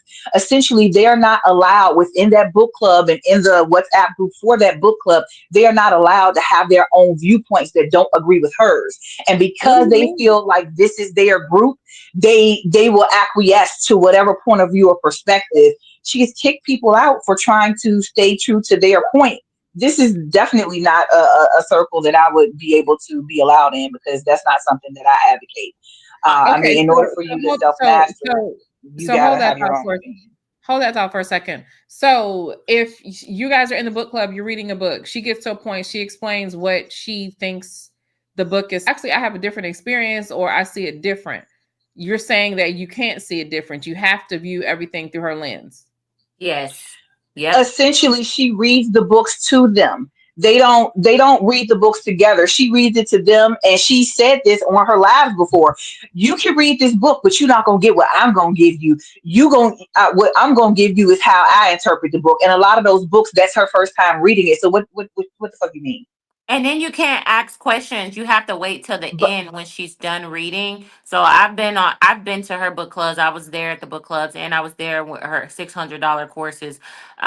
You can't talk. So when the women would try to say anything or give any feedback, she'll be like, "Oh, who is that talking? Put your mic on mute and talk if we have time to talk after, we could discuss it after." But by that time, if somebody did try to bring up something, it would be she would make it so awkward where they felt stupid for pushing back, because everybody would be jumping on to what Princella is saying. So just to get back to what I was saying earlier, my earlier comment wasn't even directly about the book club while they're reading the book, or while she's reading the book to them. Let me be clear. It was about the actual WhatsApp group. Let's say off time. They're not in actual class doing book study. They're just conversing or having a conversation within the WhatsApp outside of class time. If somebody make a comment that doesn't align with, like, if they enter a question in the group and multiple people are talking about it, at the point where she gets in there, she will correct from her understanding. She will tell them, nope, you're wrong. This is how you interpret this. And if they challenged her, she would be like, so you want to be in here and all type thing. That's not verbatim, but that's essentially how she handled them. So that's just how everything goes. It's either her understanding or not. And it's a little crazy when you can't leave room for other people to share their thoughts and their opinions on things. How exactly is it that they're supposed to grow? What you're doing is trying to recreate mini yous, but make them feel disempowered. It's not empowering at all. No, it's not. And it's more testament to how insecure she is, right? And how, because the fact that you can be the only voice, like I was trying to say the other day, I think I uploaded a video and I just said it because I was thinking about it. Who does this bitch empower? You know what I'm saying? Who does she, because, she came into the BWE space that was already established, using the same language as we were, saying the same things that we were. Because if you think about it, early Princella was not as bad as what is happening now. That's because she was mirroring people who got it. She was mirroring people who knew what the F they were talking about, right? So now she doesn't have that anymore, because a lot of people lost a lot of channels. Like, be honest, the biggest creators and shit like that. So now she's moving on this other bullshit that she's talking. She has nobody to, mirror as much. She's doing it from the conscious community perspective now, but she never said, hey, because none of us agree with everything that everyone says, but she never said, hey, on your previous live that what you just said, I'm going to mention. So remember, y'all were talking about the icons for her podcast, the High Power Podcast, how everybody. Yeah. So I was there at the moment when that started to happen. Somebody suggested it, and then everybody started changing it. I'm like, yo, my icon is for. I wasn't under this account. I was in there under a different account because I knew what my purpose was. Anyway, and being there to begin with, it was simply just to research and see if she was for real, and I found out she wasn't. But I didn't change my icon. You had a few other people in there that didn't change theirs, but I'm talking 95, 98%. And I'm just looking at people popping up in there. That was done because she was going over to Sonetter. That one time when she went over to Sonetter and they were trying to get her to do the debate, that was around the time that she did it. That was that conversation. And that's when she got all of them to change their thing. The whole point is it's a tactic. You go over there, you flood their inbox, and it was Lapeef Network. Actually, no, it was Lapeef. And then right after that, it was Sodnetter, or it might have been reversed. But whatever that time frame was, I actually saw them do it, and I went over there. But again, my icon was what it was on that account, and I just watched. And what happened is when they disagreed with her, not only did she leave, the whole point was she knew she had brought thousands of people over there, so their numbers increased. So her tactic is, if you're not going to let me talk over all of y'all, then I'm going to leave. And when I leave, all of my thousands of numbers. So I didn't leave right away. I wanted to see what the conversation was going to be. So I just hung back. And as soon as she left, everybody left. They lost like 2,000-3,000 followers. I mean, people that were watching right there. And it was the impact. So when she says she don't look at other people's content, it's a bold-faced fucking lie. We already know that. Because she would go back to that live just to see what their responses was. All of this stuff was about impressing men, which is why I straight up said she is a fucking pick-me. She does not care about women. She cares about impressing men, and she wants to be men. The reason she does not care about women is because she was not the woman that could be chose. That's also why she was going after B. You know, it is, if you sit back and you watch her and you do not get emotionally attached to what's going on and you just look at the evidence, it's very clear about what she was doing and what her tactics were. And it's disgusting. Mm-hmm. Definitely. I was gonna say, I just looked at her other website, not her Queenmaker one, but it's really just pictures with men and saying that she collaborated with Umar and then some other Red Pill podcast creators. It's really just men. Collaborate with Umar. That's what I'm saying. Look at her fucking other website. If she make a donation to FDMG right now, he'll collaborate. Yeah, she has him on her other website, literally saying collaborated with him and these other podcasters. Just like bold. Fuck. Oh, and she's also selling silk robes for $70 for her book club. I don't know if y'all knew that. Really good deal. Yeah. Those same silk robes that she was selling from 2023. Yeah, and her book club members also have to pay for her robes, and they have to buy her hoodies as well, and it's not a part of the membership. You got to be naked to be in the book club. So wait a minute. Hold on. Okay. So how often does a book club meet? They meet on Sunday at noon every Sunday. It depends. On God's Day? Yes. She is the preacher. That's the church. That now it's gone up. You have to. It's the arc. It's the arc. B. Go ahead and name it correctly. It's the arc, girl. It's the arc. Well, out of her, she don't call it that no more. But you have to send in your resume to be a part of it now, and give where you live, your address, your ID probably too, to make sure you're not like infiltrating. Yeah, you have to send in your resume. I understand vetting a space, but that's insane. Nobody should have to send in their personal stuff to be in a damn book club. So they started kicking people out. And most importantly, if she's asking people for that type of content in relationship to their personal, information, is she offering the same? Does she give them her address and her resume? Oh, because her resume's not active. Well, okay, never mind. She started doing that because the women in the book club were concerned about my safety, because she was doing tarot card readings in her book club 7 hours long about my life. They were giving out my birth chart, my birth time, and they were doing my life readings to see what was going to happen to me in the future and what my life was going to look like when I'm older, because she wanted to know how my life was going to turn out. So she became obsessed with that and took I have screenshots of this 7-hour long live stream that they all were like going in on me about my looks, everything. I mean, it's crazy. That was dark manifestation. That's what that was. That's what they were doing. And she wished illness she on drains these women's energy is what she's doing. And that's all I'm gonna say. She wished illness on you.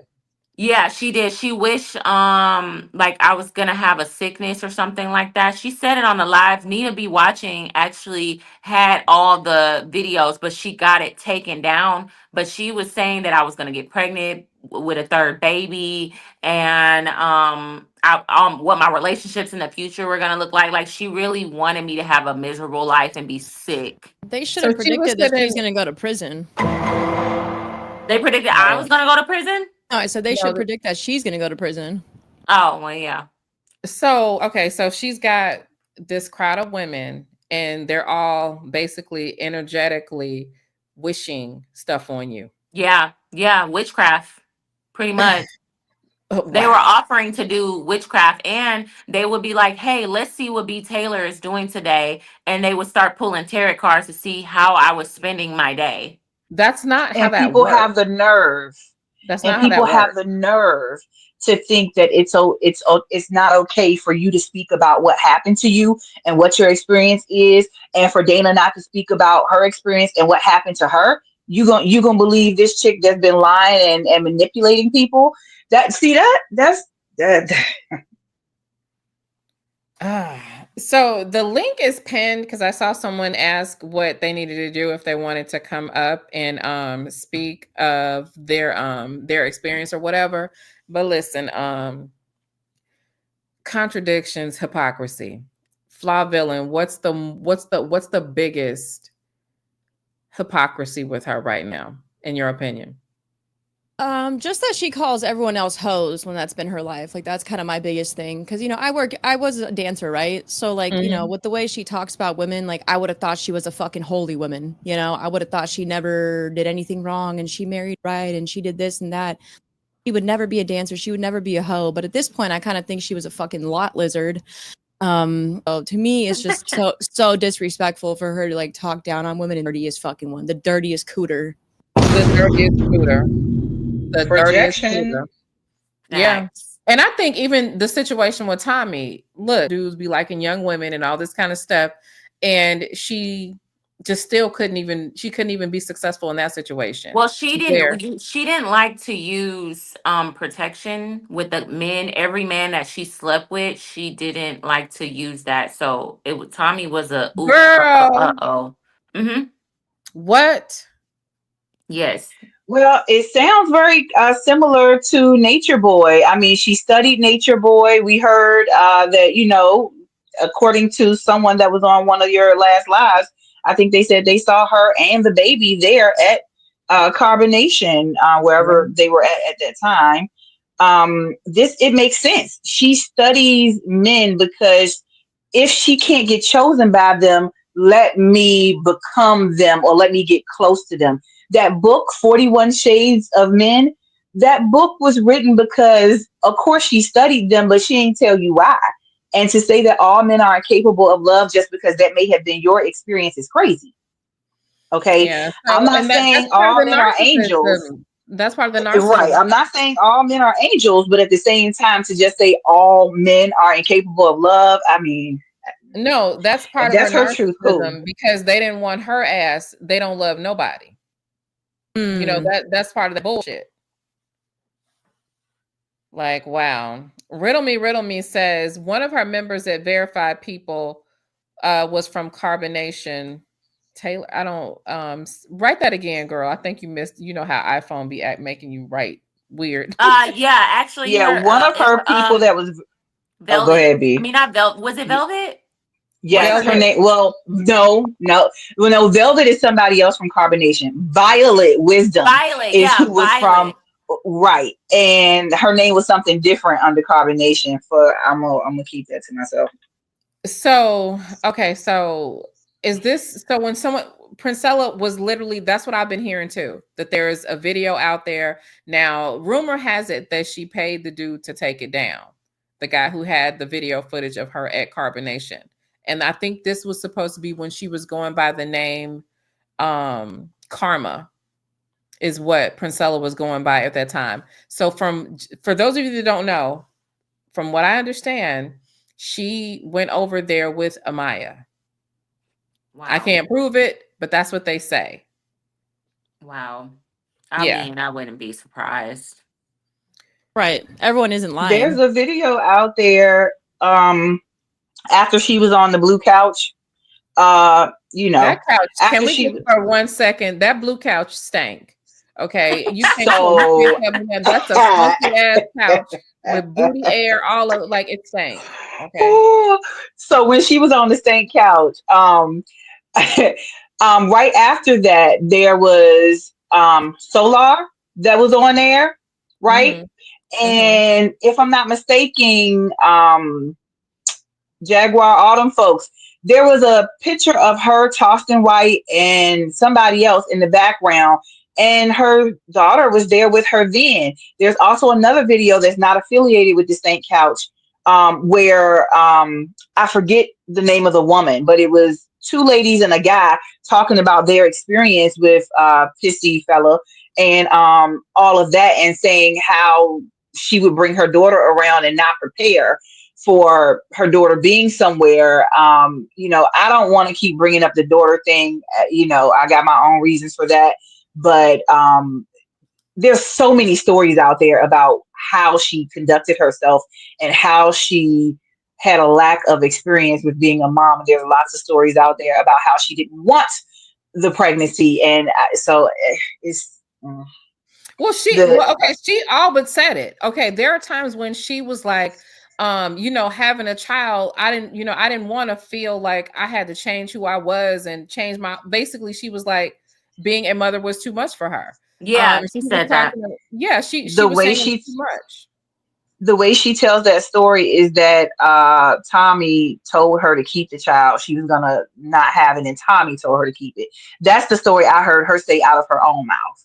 I mean, But she lied on it's been Tommy a so while. many times. First it was Right, Tommy right. was abusing her and all this other stuff. She was saying Tommy was doing this. I mean, there's evidence of that, but Yeah, I also saw. now he's just this so-called amazing man. But okay. And I definitely heard her say multiple times that she paid him to keep his child.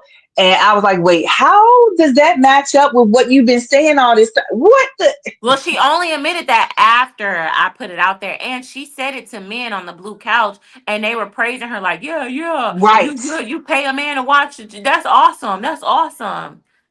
I That's bet. insane. That is insane. The levels that she goes for male validation is sick. That's equivalent to fucking twerking. You see what I'm saying? Since she can't twerk and she not hot like that, she does these things to get validation from men. She gets It's validation by saying, "Oh, I was married before I had kids. I was married. I was married. Unlike y'all, I did it the right way." And I'm like, "Why are you lying? Why are you Yeah, lying?" that lie is also annoying. which one about lying about how she got pregnant like right before they got married? That one?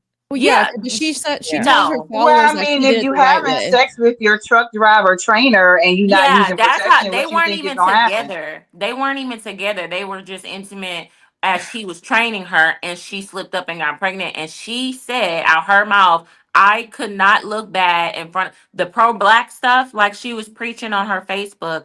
She couldn't afford to look like a baby mother because it would go against her message, although she was doing things behind the scenes that contradicted her message. So she says she had to get married. They got a shotgun wedding at the courthouse and Look, just it got was very quick. shocking. It was very shocking because I'm telling you, this bitch will get up there and be dragging single mothers, calling them savages. She still do.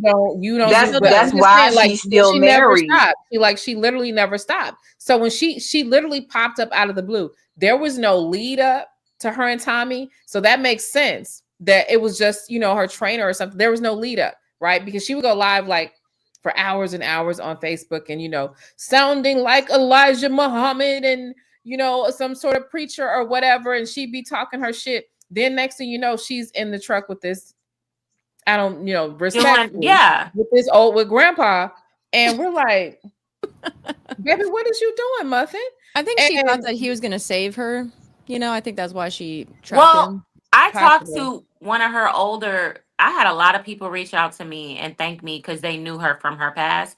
And a guy that celebrated her and threw her baby shower for her because she didn't have any money. So she had to make a GoFundMe just to get stuff for her daughter.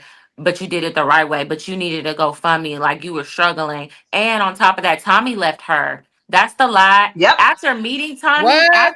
Yes, I Tommy. The saw the story. videos after she had her baby of Yes, her the talking videos. about how he left and he didn't want to be there. Yes, And there now are all of a video sudden the story is evidence. different. Yes, One there's at a video time. evidence on Facebook from her past. Now I don't know if she wiped it, but there was video that got exposed last year of her saying crying on Facebook because her husband left her. Now she gets on live and say, I left him. He still wants me. He didn't want a divorce. That man is happy that she's dating whoever so she can get the fuck away from him.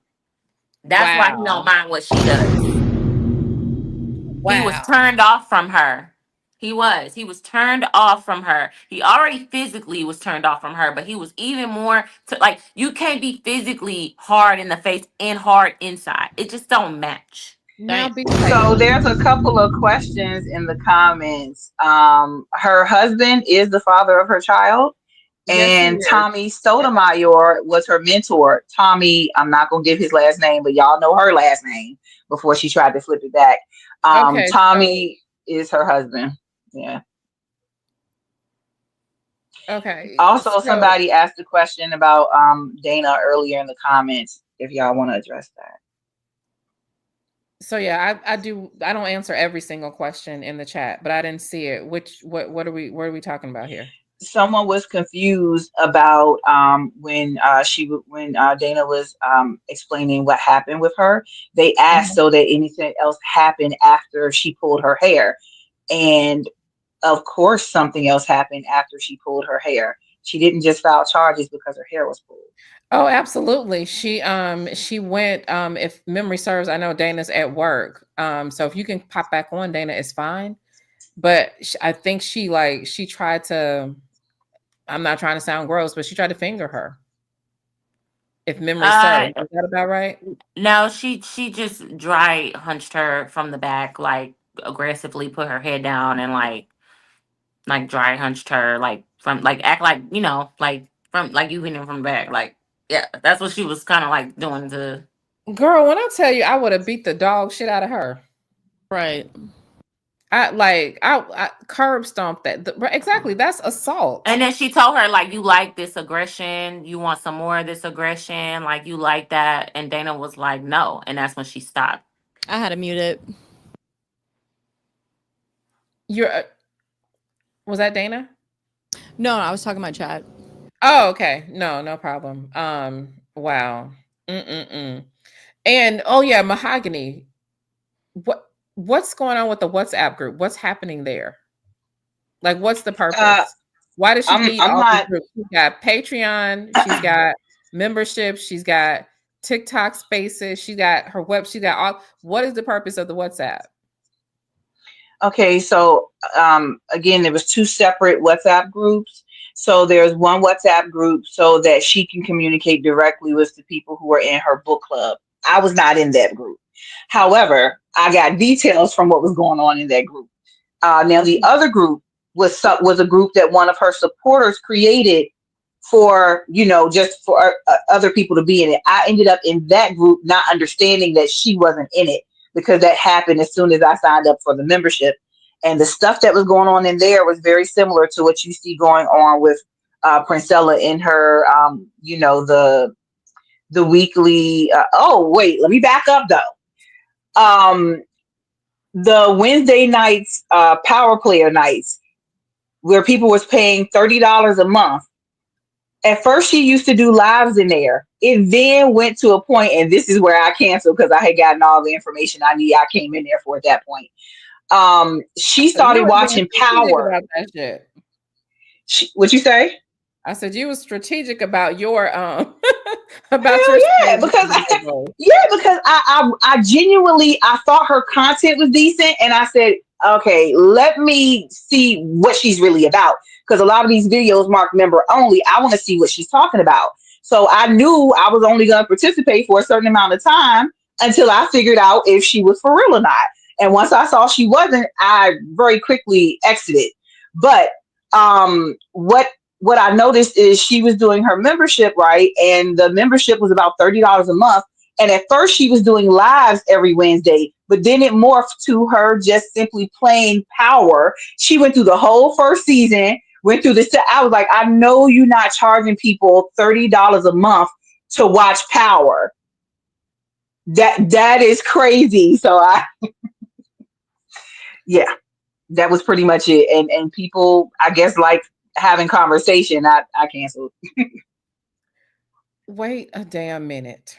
Okay. So $30 a month to watch Power. See, yes, to answer your question, correct. But when people are brainwashed and they think this is quality time, they were not thinking we're paying her $30 a month.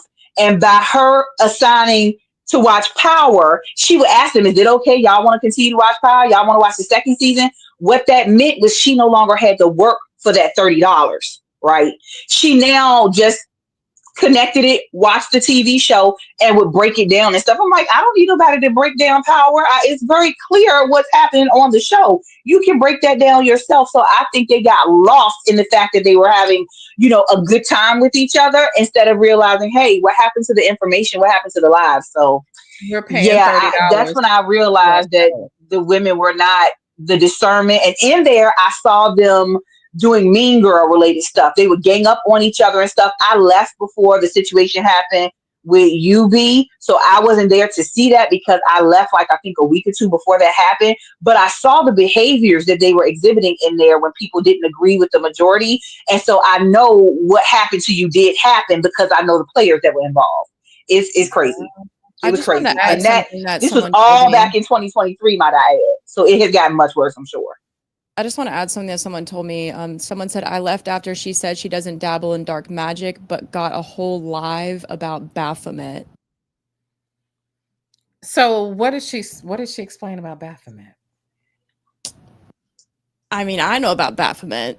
Yeah, I dark Baphomet isn't necessarily that could be considered dark magic, but I mean, but she does a lot of dark shit.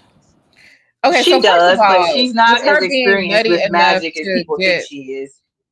So with her doing shit like getting tarot readings done and all this kind of, and I need B Taylor too, because I believe that B said this, that she's always getting readings, right? And I get readings, so I'm not anti-reading, but I don't think you should need a reading every other day.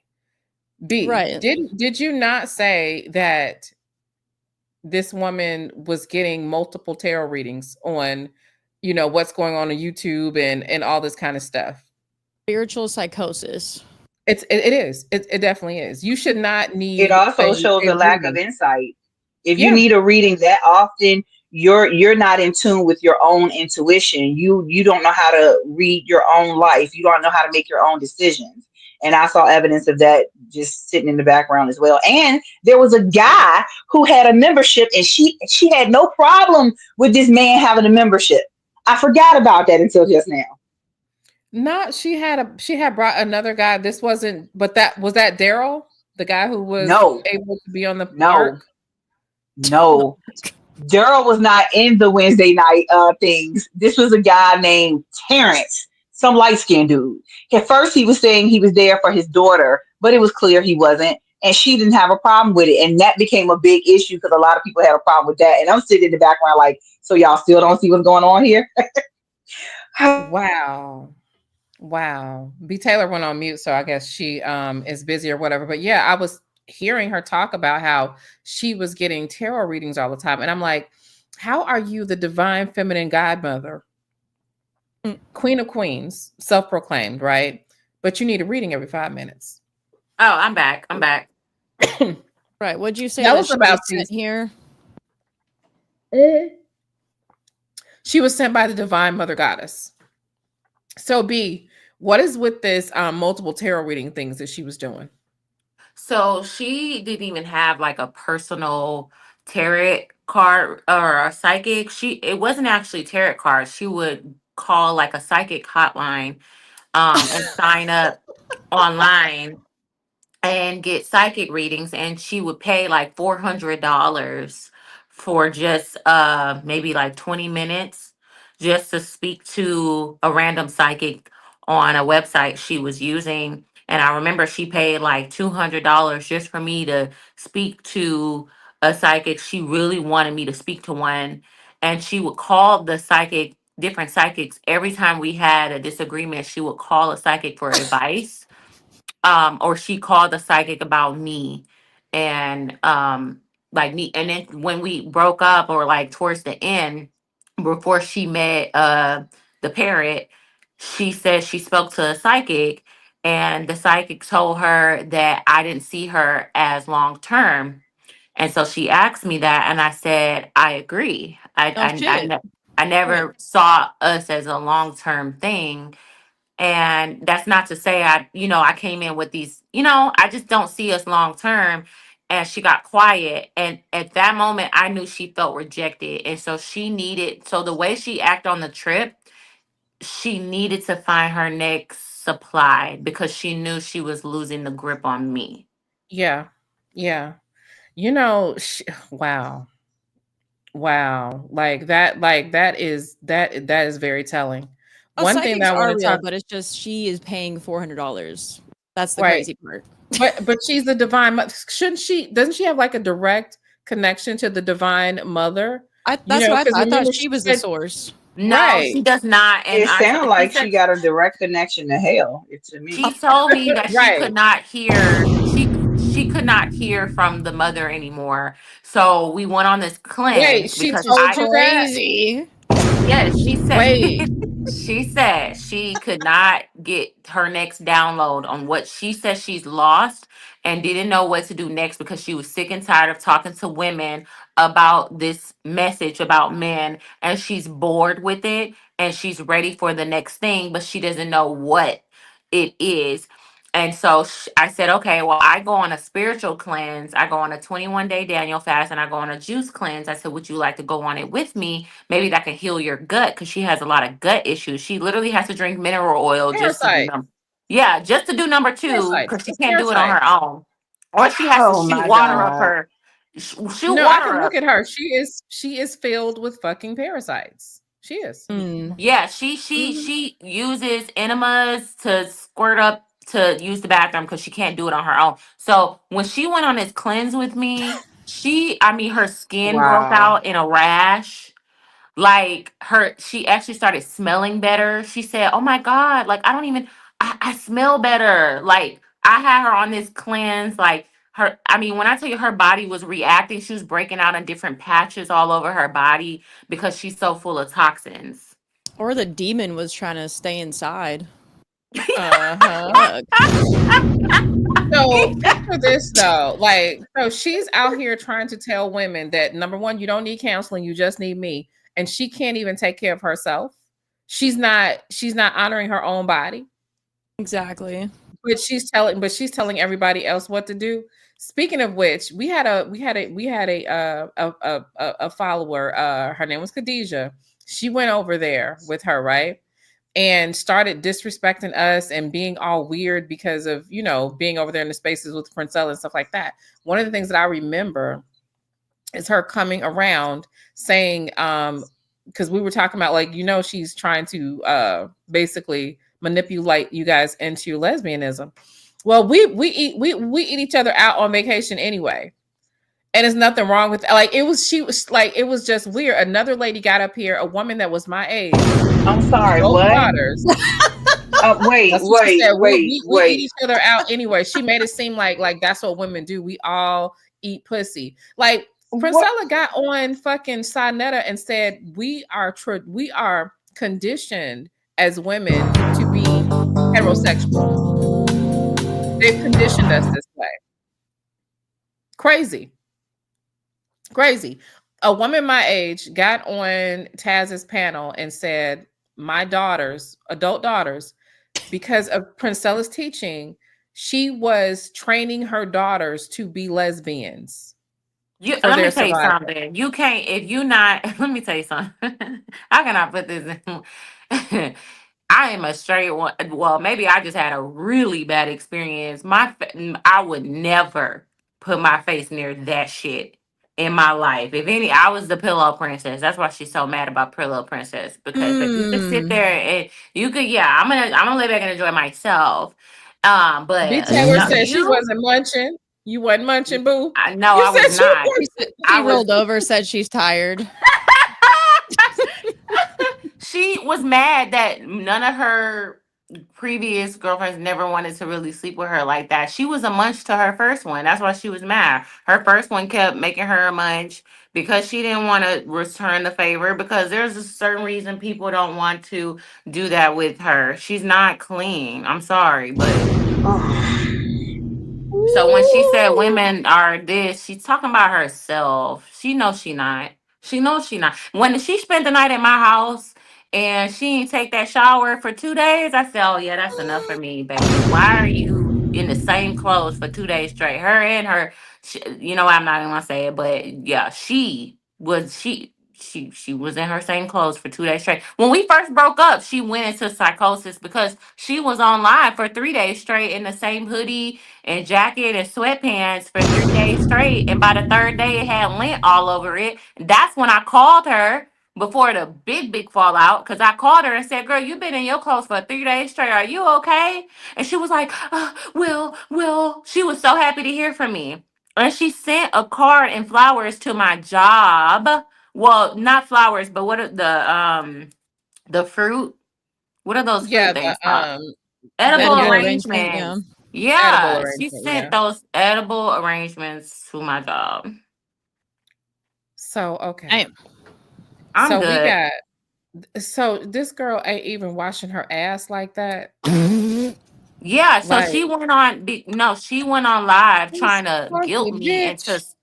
She went on live trying to guilt me to sleep with her because she was like, "Well, we're not even intimate like that," and that's why she's talking about she's asexual now, because Lord knows what's going on over there. Both of them don't got doctors. They don't got primary doctors. Where's my sound effects? Okay. Listen. Remember when she was telling women that if you desire penetration, there was something wrong with you? Like, let's think about all the stuff that made something wrong with women. If you are in a lesbian situation or you're bisexual and you wanted like a dildo or something like that, that's because you had some sort of defective mindset. It has something to do with the patriarchy, right? Then she went, she was trying to tell women that you are heterosexual. You only sleep with men because you're conditioned that way. Women are natural lesbians, is what I know for a damn sure. I could never be That a was a big fucking fallout in the background as well. Was it? What happened, girl? Tell us. Give us the tea. Because when she started talking about women who still desired men, even Mm-hmm. whether they acted on it or not, she was like, if you still desire men, they were like, hold on, how are you going to tell somebody they have to be? I just sat back and watched because my mouth hit the floor daily because I couldn't understand why women would allow for someone to, tell them how they need to be. It's a cult tactic. I've never seen anything like this. And not Julep saying that she said penetration was graping. What? Well, it's like So it's a cult slash religious she tactic. graped that grapefruit. We saw that on film. We Yeah, seen that he did because she assault that. penetrated that orange grapefruit, whatever it was, and she did it hard too. So did the What about grapefruit the file charges? microphone? What about the microphone dick worship situation that she was doing? Y'all like that was She insane. she was slobbing on the microphone, literally. So I'm trying to figure out what eggplant she was reminiscing about. Was it Umar's or was it somebody else's? I don't know, but she was into it. For Like she free, was mind into you. it. Yeah. Not Yeah. even an OF Absolutely. link. Absolutely. I remember coming on TikTok and seeing her do that, and I was like, "What the hell?" And I immediately left. And I was texting somebody in the group, like, "You see what she doing?" "Yeah, I'm still in here." I said, "You know what? I'm done." Because I don't. Why do you need to watch that? What were you getting from that? I mean, groomers do this shit like that. No, you're not. Children. I'm being serious like that because like if it's happening with like an adult and someone underage, they show videos, they show like them eating some sort of like candy or something, right? Because they don't just like directly tell underage to do things. It's like a grooming tactic, like legitimate. You can like research it. Yeah. Really, that was like that was some sick ass shit. And then she had the like I think she had like either singing bowls playing in the background or binaural beats or something. And I'm like, what the fuck is happening? I could not. I could not. B. Taylor said that was Yeah, not me feeding her grapes. That was her second that girlfriend. was the Okay. previous girlfriend. That wasn't B.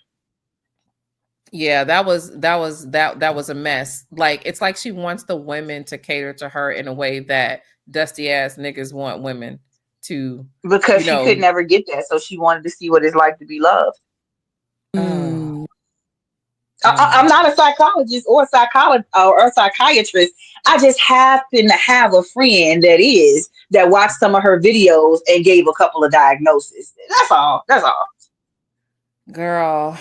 All I know is what's that one lady, doctor, I don't know, but some lady on there, I think you reposted her video, Flawed. She is giving Princella that work. And Oh, you talking Princella is about so Dr. Rev triggered by her. Saja? Princella is so triggered by that woman that it like that shit is fucking hilarious. Matter of fact, let me see if I can connect my phone. She is so triggered by Because that she has a woman. degree and Priscilla does not, and she don't have no credentials. She's not certified. She really don't. She's a good researcher, and she studies what she researches and regurgitates it. This woman actually knows her shit. That's why she's Mhm. intimidated by her, and she's mad because she can't be her, because Priscilla has never held a job longer than a year. She couldn't finish school that long. She can't stick to one thing. Mental health, like the mental illness, it runs in her family. That's all I'm gonna say. It runs in her family. B, She said I she got a wanted to come question on for next. you. Someone commented. Maybe next time. Huh? She said that she would want to come on next time. Who's Oh, that? Rev Saja. Dr. Rev, yeah. Oh, Yeah. sure. Tell her. I mean, if she wants to grab a link, she can grab the link now if she wants to. Okay. If If you're in here, you the link is on the YT, I believe. yeah, if you I don't know if you she's in can if here. you can share it with her. Can you share it with her? I think so. I don't know. Yeah. Yeah, you can share the link with her. Yeah, tell the good doctor to come on up here. Come, So I yes, got a yes. question. Uh-oh, is the audio going out for everybody else or just me? I hear you. Okay, I can hear you. B, Okay. Uh-huh. how do you know for sure that she actually attended college? It's the reason I'm asking. Well, she does have photos that she did some labs. She really was not in school that long. That's why she keeps talking about the hours, because she really wasn't in school that long. She wasn't. For her to do, she keeps talking about, I did 10,000 hours of lab. Like, what are you talking about? That's not She even. only says that because that's like a rule of thumb for how if you're like you're successful or intelligent in a certain field, it's like a 10,000 hour rule. She's just applying it to fucking like 10 different things, which doesn't make any sense. Baby, it's given The easiest. ROTC. It's given Yeah, she has ROTC. student loan debt. Right. She got all this money, but she has student loan debt. Um, Mm. and she got dishonorably discharged from the military. So I don't know why she keeps talking about the military the way she does, because she wasn't really even an officer like that. There's The woman is such a habitual liar. She forced like she what did she get discharged for? Falsifying documents. That's what I was trying to say. She's really good at falsifying documents.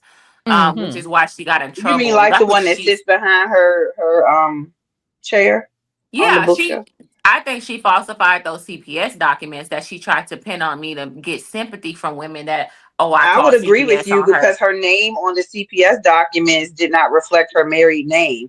And if you Yeah. didn't get divorced, did you just go legally change your name? I would agree. I said the same thing when I saw the documents. Yeah, and I never called CPS on her. So she's lying. She lied and said, oh, CPS told her that I called. See, bro, what? CPS don't even work that way. Now, They wouldn't the reason I do that asked you anyway. about her college, oh,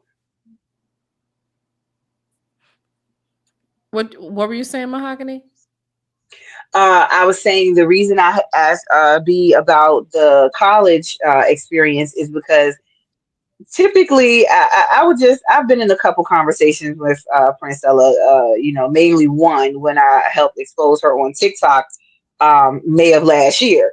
But Mhm. uh and I asked her straight up, what women have you been mentored by? What books are do you use that are written by women? And she kind of went off the handle like I knew she would. But anyway, the reason why I asked about her college experience is because typically when somebody had a college experience, they've been in school for years, you can ask them questions like, so who is your professor? What college did you go to? She always talks about going, but she never cites where she went, and she never talks about anything regarding her experience in college, just how many hours away she was from obtaining her license. And this, I mean, not her license, but her degree. And if you were that close to getting your degree, you mean you got all of that student loan debt to not Yeah. finish a degree? Yep. Can somebody help me with this too?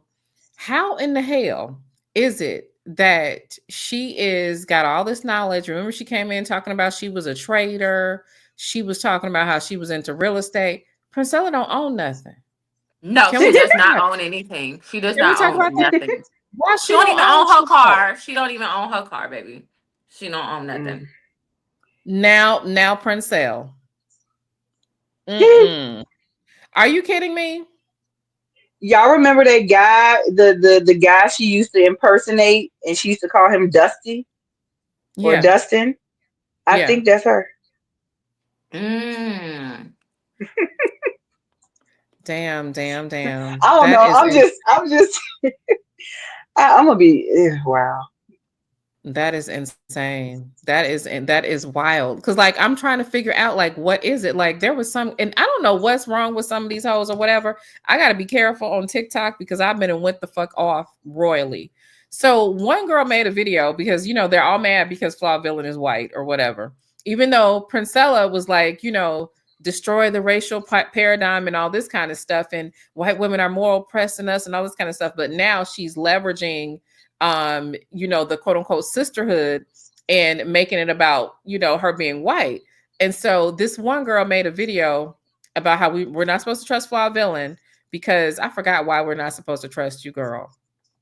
I don't forgot, but I I'll worked for the remember later. CIA.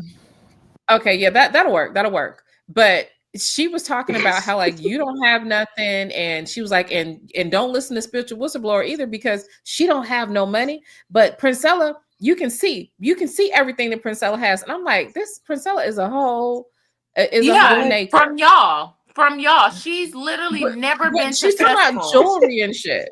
She's never been successful a day in her life, and she finally caught a grift to scam all these women and finally get some money.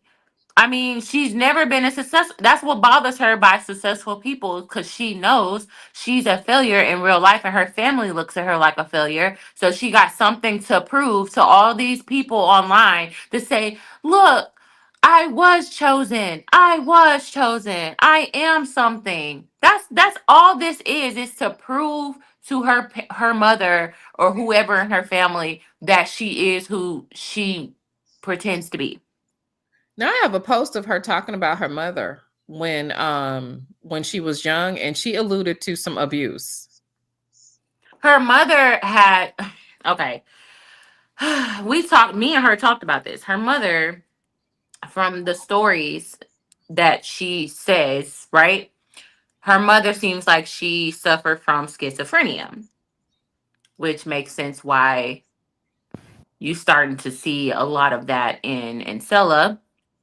She Mm-hmm. says that her grandmother starved her, but her aunt, I was there when her aunt called her and confronted her and said, you need to stop lying on my mother because that never happened. I was there when all and and none of that happened.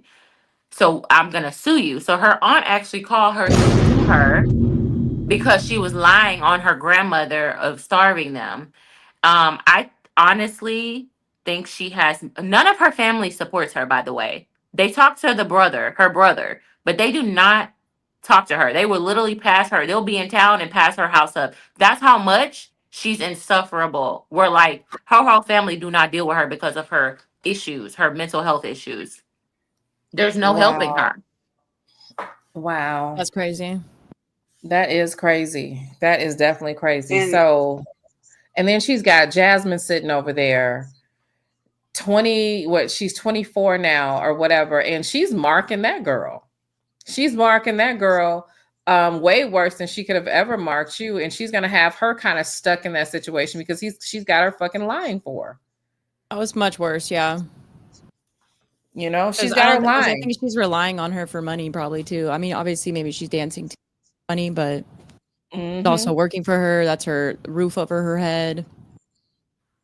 Girl, that's just that is mad. That is complete madness. Complete madness. It's extremely dangerous for a person who is not mentally well to put themselves in a position to portray like they're dealing with spiritual stuff. I don't think she's as spiritual in depth as people imply or people think she is, and I have my reasons for that. She's not, and I can. She's not, and that's one of the first things that I had said. All that stuff, because here's the thing: we do talk about the occult and esoteric knowledge over here, right?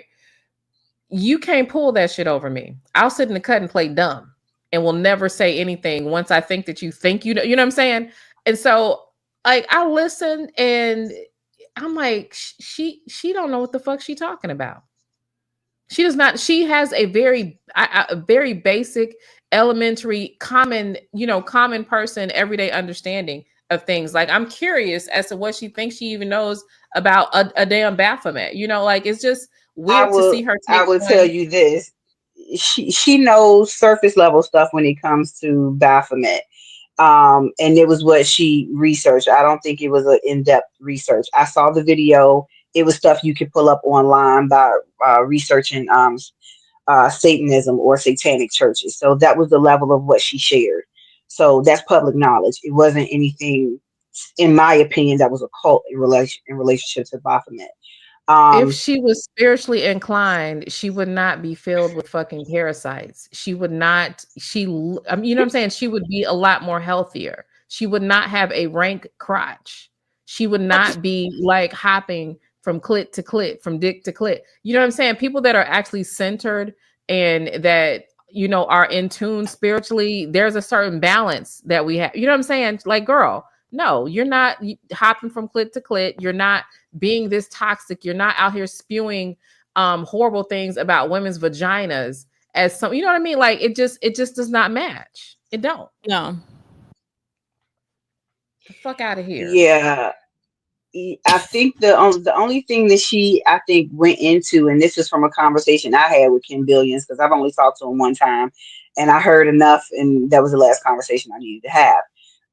But I asked a few questions. The one thing he made clear was that he taught her about Lilith, and he claimed that from his perspective, she was very conservative prior to her becoming his mentor.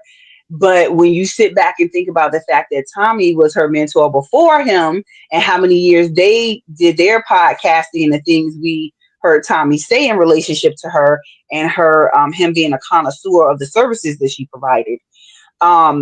With all of that, she probably led on to seem like she was very conservative. But my whole point bringing this up is he taught her about sex magic by way of Lilith. That's about it. So when you see her on the microphones and all of that stuff, that probably has something to do with that. There was not a lot else that was taught from what I was told. A man had to teach her this shit. Which means she has not done real in-depth study, because as a woman, you should be doing your own studies when it comes to things like that. Right. Not ask a man. Almost anything. I mean, I remember when. Go ahead, girl. No, I was saying she definitely does sex magic, because when I first FaceTime with her on the phone, how do I say this PG? It's crazy, because I'm gonna say this and you're gonna be like, well, you wouldn't let a man do that to you. And you're right. I'd say, yeah, I wouldn't let a man do that to me. But she started to on the phone with me. Oh. What? On FaceTime. And okay, so how deep, how long and how deep were y'all into a relationship when I she did. literally only really just knew her for a week when she did that. Girl, Good bye. God. You don't waste no And fucking she did, and time. she was trying to secretly do it, but I'm clairvoyant. I'm very sensitive to energy, so I know when somebody is sexually desiring me, like I can feel it. And I was like, "Oh my God, why does it feel like somebody's touching me?" It felt like somebody was touching me, and I asked her. I said, "What are you doing?" And she goes, "Oh, I'm laying in bed." I said, "No, but what are you doing?" Mhm. And I said, "Are you?" And she goes, "Oh my God, how did you know?" What the fuck? Oh Yeah. my Atlanta. So this is y'all queen. Wow. Wow. What the We fuck? let women let other women get away with things we would never allow men to get away Yep. with. And I Yep. can admit that I would never allow, like the way I move with her, I would never allow a man, but it's because she's a woman, we excuse it. So when I see a lot of her followers excusing, well, she's a woman, it's not like she can get her pregnant, it's fine. If the big age gap, it's fine, it's a woman, it's a woman. I'm like, now I see why, because we just excuse women behavior. We really They're do. fucking weirdos when they said that. I was like, what the fuck? Because she can't get her pregnant? What the fuck? That's They because don't they're know not. what They're only mean. looking That's at the funny. physical ramifications behind two women coming together sexually. They're not looking at the spiritual, the metaphysical. They're not looking at that aspect of it. And when a person does not keep their spirit clean and they interact in things such as sex magic, they're opening themselves up to all types of spirits being attracted to their energy. So, with her lack of knowledge in other spiritual areas, that's just a problem. You ain't no Right. telling what's attached to her because she's power hungry. Mm-mm-mm. Girl, that's a mess. That is a mess. So yeah. Um do we got anything else on it? I don't want to hold you guys too long. We already been on here for 3 hours and I feel like we could actually talk another 3 hours. Like this is like a debriefing. Cause like the fuck? There's so many layers to this. She should have Okay, just so made a we movie got about herself at this point. yeah, okay, we talking about dirty coochie, sexual deviancy, predator, groomer, fraud. And but like, how do you have all of these women and then she sits there and cusses them the fuck out? Now, not to be you confused with, because like I get with a motherfucker, right? But you gotta be fucking with me. You know what I'm saying? You gotta be like disrespecting me or doing some bullshit. I'm not finna sit up here and just start going. You know what I'm saying? Like Yeah. disagree with that bitch in her chat room and she goes the fuck in. Okay. Sage advice says part two. I think we probably need to, because like for real, like what the fuck is happening here? This woman What makes is my eye happening? twitch. She literally gives me the ick. She makes my eye twitch. I hate that she calls me her ex. I'm not your ex. You were an experiment. Experiment. Like, please, like, stop trying to have any type of ownership over me by saying, because I feel like when she calls me my ex, there's some type of weird ownership of that. And like, And you I keep love that talking you're about me. alchemizing. I love that you're alchemizing. Oh, She was an experiment. That isn't that perfect? yeah, she was an That's Experiment. perfect. experiment, and it is what it is. Like, I've moved on, and I've actually been very blessed. Great opportunities are headed my way, and it's funny how her followers are like, "You're milking the cow," and I'm like, "The milk is dry. It's powder. What are you talking about? I don't have to milk her for anything. If anything, I was her source to things. I got her on the news. Okay, I got Mm, her in rooms that she would never be invited to, so she knows what's up. mm. That's what it's really They look about. at followers and all of this stuff. Like, baby, I've excelled in my life outside of social media. Right, right. And the sad part is they're going to sit there, they're going to continue to listen, they're going to continue to support this and act like none of this stuff ever happened. Just like the people that were following Carbon Nation. Yeah. It was really sickening too when they were like, see, Princella met her dad. And I'm like, how many times did Velvet Marquez's dad come around Nature Boy and meet him? Like that doesn't mean shit. Right. That don't mean shit. Let me tell you from like the outside in, when I was over there and I would hear you guys have these discussions, it sounded like wah, wah, wah, wah, wah. When your mind is that tainted, you don't hear anything. You hear everything as an attack, not as help. And so that's why I don't go so hard on the women that come my way and try to tell me to shut up and stop talking and be quiet and all this stuff. I don't go too hard on them because I already know they're brainwashed. And I'm like, you can't hear me. You can't see me until she hurts you, and then you wake up. Yeah. They're in a trauma bond with her, essentially. They are. And like, I'm glad that you brought that up, B. Taylor, because like sometimes when, like, if they come into the comment section or they're someplace and they're just acting really, really ugly and crazy because someone is literally trying to help them, I have to remember, I'm like, girl, don't go in on these fools. They're already being verbally abused over there. They're already being They like manipulated. it. They love No, it. for I real. love Like, that for you know what I'm them. saying? But it's like I don't want to abuse I don't want to abuse y'all. Like, you know what I'm saying? I Like, tell them, so let's go. yeah, it's just insane. It is absolutely insane. So the ladies are asking for part 2, and I'm down wherever anybody wants to do it. We can do it on TikTok next time or whatever. It doesn't make me any never mind. I definitely would love to have the doctor come through That would because be good. she's been handing her ass as well. And I love the fact that she's so fucking triggered. And I just don't know how they don't see it. It's beautiful to watch. She's mad as fuck because the doctor got credentials. She's mad because she got her number. You know what I'm saying? And she's mad because she called her on it. And I'll say this, the first video that the good doctor made about her, in my opinion, bitch, you should have took the help because it was helping her in a way. Because I didn't agree with it because I felt like the doctor was basically saying that Princella was acting this way because she picked up a spirit from men. No, that bitch was fucked up and flawed by herself. Yeah. Right. Yeah. And true. but she's so goddamn intimidated by someone that knows more than her and that actually has credentials that she wanted to go and attack her. No, bitch, you should have took the help. You should have took the help. She was giving you an out. You could have came up there and told them women, well, yeah, this is what happened when you lay with men. I got these, you know what I'm saying? She should have just went with it. She's a narc. She's not gonna never came on She's here a with narc. she should have came on here with her head wrapped, act like a new woman, going a different direction. Right. She should have been burning the rebranded. And you know what I'm saying? Shout out to Scar Beauty on the super chat. She said part 2 log of lies, baby. You know what? That's probably what we need to do. I know I think Taz put all his old videos about her on, y'all. They are really good. Like, he is very surgical with breaking Princella's ass down, and it's entertaining at the same time, which makes it fucked up. But I'm gonna send y'all some links to some of those videos, but I know B. Taylor know about it. But so did she ever say anything about watching Taz's lives? She didn't watch them. She said she didn't watch them. She told me to stay away from them. She was like, don't go over there, ignore it.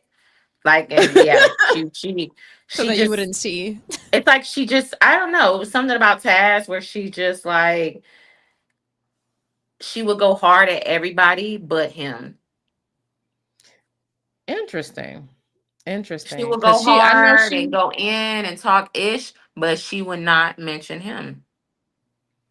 That's really, really interesting. Because when people are saying the truth, like, she can't really say anything. Yeah. Well, ladies, I want to say thank you guys for coming up. I know that Flawed Villain is live over there on TikTok, so you guys can go over there and check her out right now. And then Mahogany Muse is on TikTok. B. Taylor is here on YouTube and TikTok. So make sure you guys go over and subscribe and support the ladies. I'm also on TikTok. Getting my feet wet over there, trying to, it's a little different though. It's a little different. People be popping out talking shit and I talk shit back. So I got to be careful. I'm going to lose that account too. Watch. But thank you guys for coming up. What's that? Yeah, gotta be strategic. Gotta be strategic. But yeah, so I just want to say thank you guys. Shout out to Dana for coming up and telling her truth. Maybe we can do. Absolutely. You're hilarious. But so yeah, this was not to drag Princella. This was definitely not to drag Jasmine, because I feel like Jasmine is a victim. Like, some of us actually do care about women, and we care about what they consume and what it does to them after consuming. And I believe that every woman up here, and it has been up here, actually sincerely, sees the issue and just wants you guys to be safe. Like, nobody is trying to, it's beyond if it was dragging, y'all know it would have been a different energy for me. We've seen what Flawed Villain can do. So if this was about dragging, it could have just been a drag session, which we can have. But the more important thing is, look how she's hurting people. I'm a little disappointed because I have not caught up with her. I don't watch her. She's blocked. I'm blocked. I don't watch her stuff. But there are things people try to get back to me.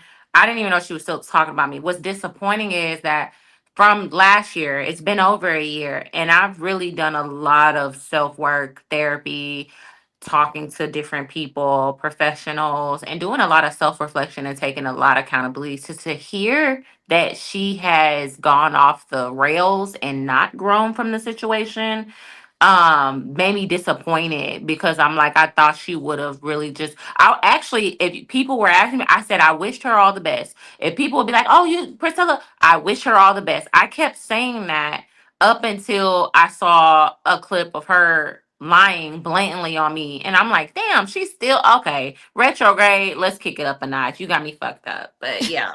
And I ain't gonna lie, Flawed I Villain, didn't it know. was like once that door got unlocked, I was like, hell yeah, hell yeah. Girl, I was like, I binged that first day. I was like, what the fuck is going on? And I remember going back there with Taz. I was like, Taz, look. She is wearing that ass out. And then he was Yes, like, gave her an ass give me a whooping of her video. life. Girl, because he think he the goat of dragging that ass over there, dragging her. Like he was like, you have, it takes a lot to impress him. He was like, oh yeah, she for real. She for real over there. She And really so is. when I tell you, I watched I was like, what the fuck is happening? I was like, But what is I was loving it. happening? I was That's getting what it was tagged like. all Flawed Villain stuff, and I was looking like, oh my gosh, she is dragging this girl by the edges that she have left. Because you know she ain't got that much edges left. Girl, there's Ain't no girl. She ain't never had, baby. She ain't never had no fucking edges. I mean, I can prove that to you. That bitch ain't never had no edges. Edges have always left her ass. I mean, Okay? have The you rest seen a off, bald girl. ponytail before? Girl, She tore the rest look, off. them edges been divested long time ago. They've been divested. She has decentered her edges. That's crazy. Absolutely. No, them bitches decentered her. Them edges decentered her. Okay. And had the Like, nerve to call me They long not face. going Like, back. bitch, your forehead goes all the way back to the middle of your head. Like, please don't talk about nobody face being long, baby. No. she cannot talk about your looks at all. She shouldn't. That Her was another forehead thing. long. On one live, she was like, I'm pretty good looking. I'm saying, bitch. I'm 175. I'm pretty good looking. She a 175. 170 I pounds. think everybody should think they're beautiful, even if it's in their own head. That's a large head, by the way. That's nice. I ain't gotta agree with it, but I think there's All I know healthy is going to people who ask think you they look guys like about, what about how she tries to channel a 16-year-old Aaliyah? You know how, like, a lot of the, like, she would, when she first started coming and doing her little grooming sessions on YouTube, she would, like, and then one of them hoes, like, why are y'all telling her that she looked like Aaliyah? Because I will never, I'm watching, I'm That's like, crazy. they What in the told world? her that she looked like Aaliyah. And I'm like, you don't. And so I ain't she's never singing seen it. Aaliyah's song. Girl, you know what? I'm gonna see if I can find it. I think you know what? I know for sure that I have No, it I'm saying somewhere. when I look at her, even when she's choosing to present feminine, I don't see that. Baby. There's no way in my Baby. mind I could put her and Aaliyah in the same bucket. It's just not happening. She was dancing to Aaliyah, She's and confused. she's very confused. She was, it was one of those things where she kind of like plays with herself or whatever and starts trying to dance Ugh. like male seductively. Like, she was dancing like a male stripper for the women. And that was the Ew. first time when I recognized that was the first time I actually watched something that she was doing. She was doing a lot of pseudoscience, right? Like a lot of like comedic science bullshit. But then she started talking about how I don't know why y'all don't want to be with no women. What you afraid? The bitch gonna smell like sugar cookies? Oh You my you you god. you afraid the bitch gonna taste good? Yeah, who eat better cooter than a woman? But you'll go around and suck a dirty dick. And then she went on to explain basically She that should all be men are disappointed doing dirty. that. All the men were dirty. All the men have gooch grease. And She that's got the mad at me thing. when I told her I've never been with a man that was like that, and she got mad at me about that because Never. she was like, "They're peeing her like dirty syringes," and I'm like, "Nah, I ain't never experienced that." And she No, went off on me no. about it. And stop So projecting wait a the fact minute. that you got She was mad at you because you had a clean experience with a man before and she Yes, never heard of it? I told her I I've want to never know what had a that feel like. dirty I never had a dirty experience with a man, and she was mad at me about that. Like, girl, I didn't know what gooch grease was until she started talking about it. Like why would you even be with a man that because has she something was like with that? men that had gooch grease. She's Well, talking she about I got had gooch not grease herself. heard too. of She I had got gooch not heard of grease. eggplant cheese either. I was like, wait, what? What is ugh. And then I had to go Google it. I was like, who would see this and think it's okay to go past this mark? Good. Ugh. She would. She would. Just nasty. Just nasty. But that's another projection. She the one with the dirty panties. While she talking about gooch grease and somebody's and so she the one with the dirty panties, girl. Like you the one with Girl. bacon Well, strips in your drawers. ugh. Girl. Anyway, I just made myself a little sick right there. But yeah, that was pretty fucked up. Yeah. That was pretty nasty. But yeah. So what did we learn today? We learned today that this hoe is dirty. She lies. She's a fraud. She don't wash her ass. She is that's the part, like, wash your ass, bitch. Like, how, like, I would think that it would be incumbent upon you as a lesbian to keep at Right. least you should be a professional coochie Priority. cleaner. You know You what would I'm think. saying? Like that, like I would never expect that. Like, The what? way I'm holding back, like, I'm just But not gonna why? get But too why, B because Taylor? Why? I I just Muffin? say have a next time sense. come on with a voice changer and use a I different know, name. right? I should, because I just hold a certain amount of, like, I just can't You do you it. should But you should just tell one little thing. You should just I did. okay, one more. One more. I look. This is giving me look. Talking about her too much give me a headache. So I'm just like, I understand. Do I'm she got ready to gooch lay it grease though? down. Just tell me this. Do she got gooch grease, baby? Oh, I don't know. I don't know. I An don't know. aroma. I ain't been. Got aroma. I'm just gonna say she's projecting. She's projecting a lot. I don't Yeah. want. Yeah. Yeah. Y'all, I Projecting Princella gotta a got lot. go. gooch grease. All Someone right. said this is like talking with my sisters. Aw. This is crazy. Uh, This is crazy. Nala, thank you for having me. Thank you for It's coming, been Mahogany. I interesting and appreciate it. nice. I appreciate you coming All up. right. Thank Thank you so much. you. Bye bye, girl All alive. right, y'all have a good night. Good Bye. night. This was fun. Got Till next time. this was fun. Till next time, I will see you guys later. Thanks for coming up, Flawed Villain. Thanks Alrighty, girl. for coming, B Taylor. Y'all take care. Thank you guys for supporting. Make sure you follow these ladies. I'll put their links in the comment section. God honest truth, baby. Gooch grease, I think it's supposed to be like some like nasty, dirty stuff that's in between the scrotum and the anus, the little spot of some, I think, or maybe it's something. It's just supposed to be men that don't wash good, and I guess it's just nasty muffin. That's all I'm gonna tell you. It's just some nasty shit. Okay, just like yeah. But yeah, they were talking about this gooch grease shit a couple of years ago. not butt butter. Nidra, go to the wall. Go to the wall. All right. I'm gonna get on off of here and see you guys later. We are at 3 hours and 6 seconds. I love you guys so much, and I will talk to you later. Bye-bye.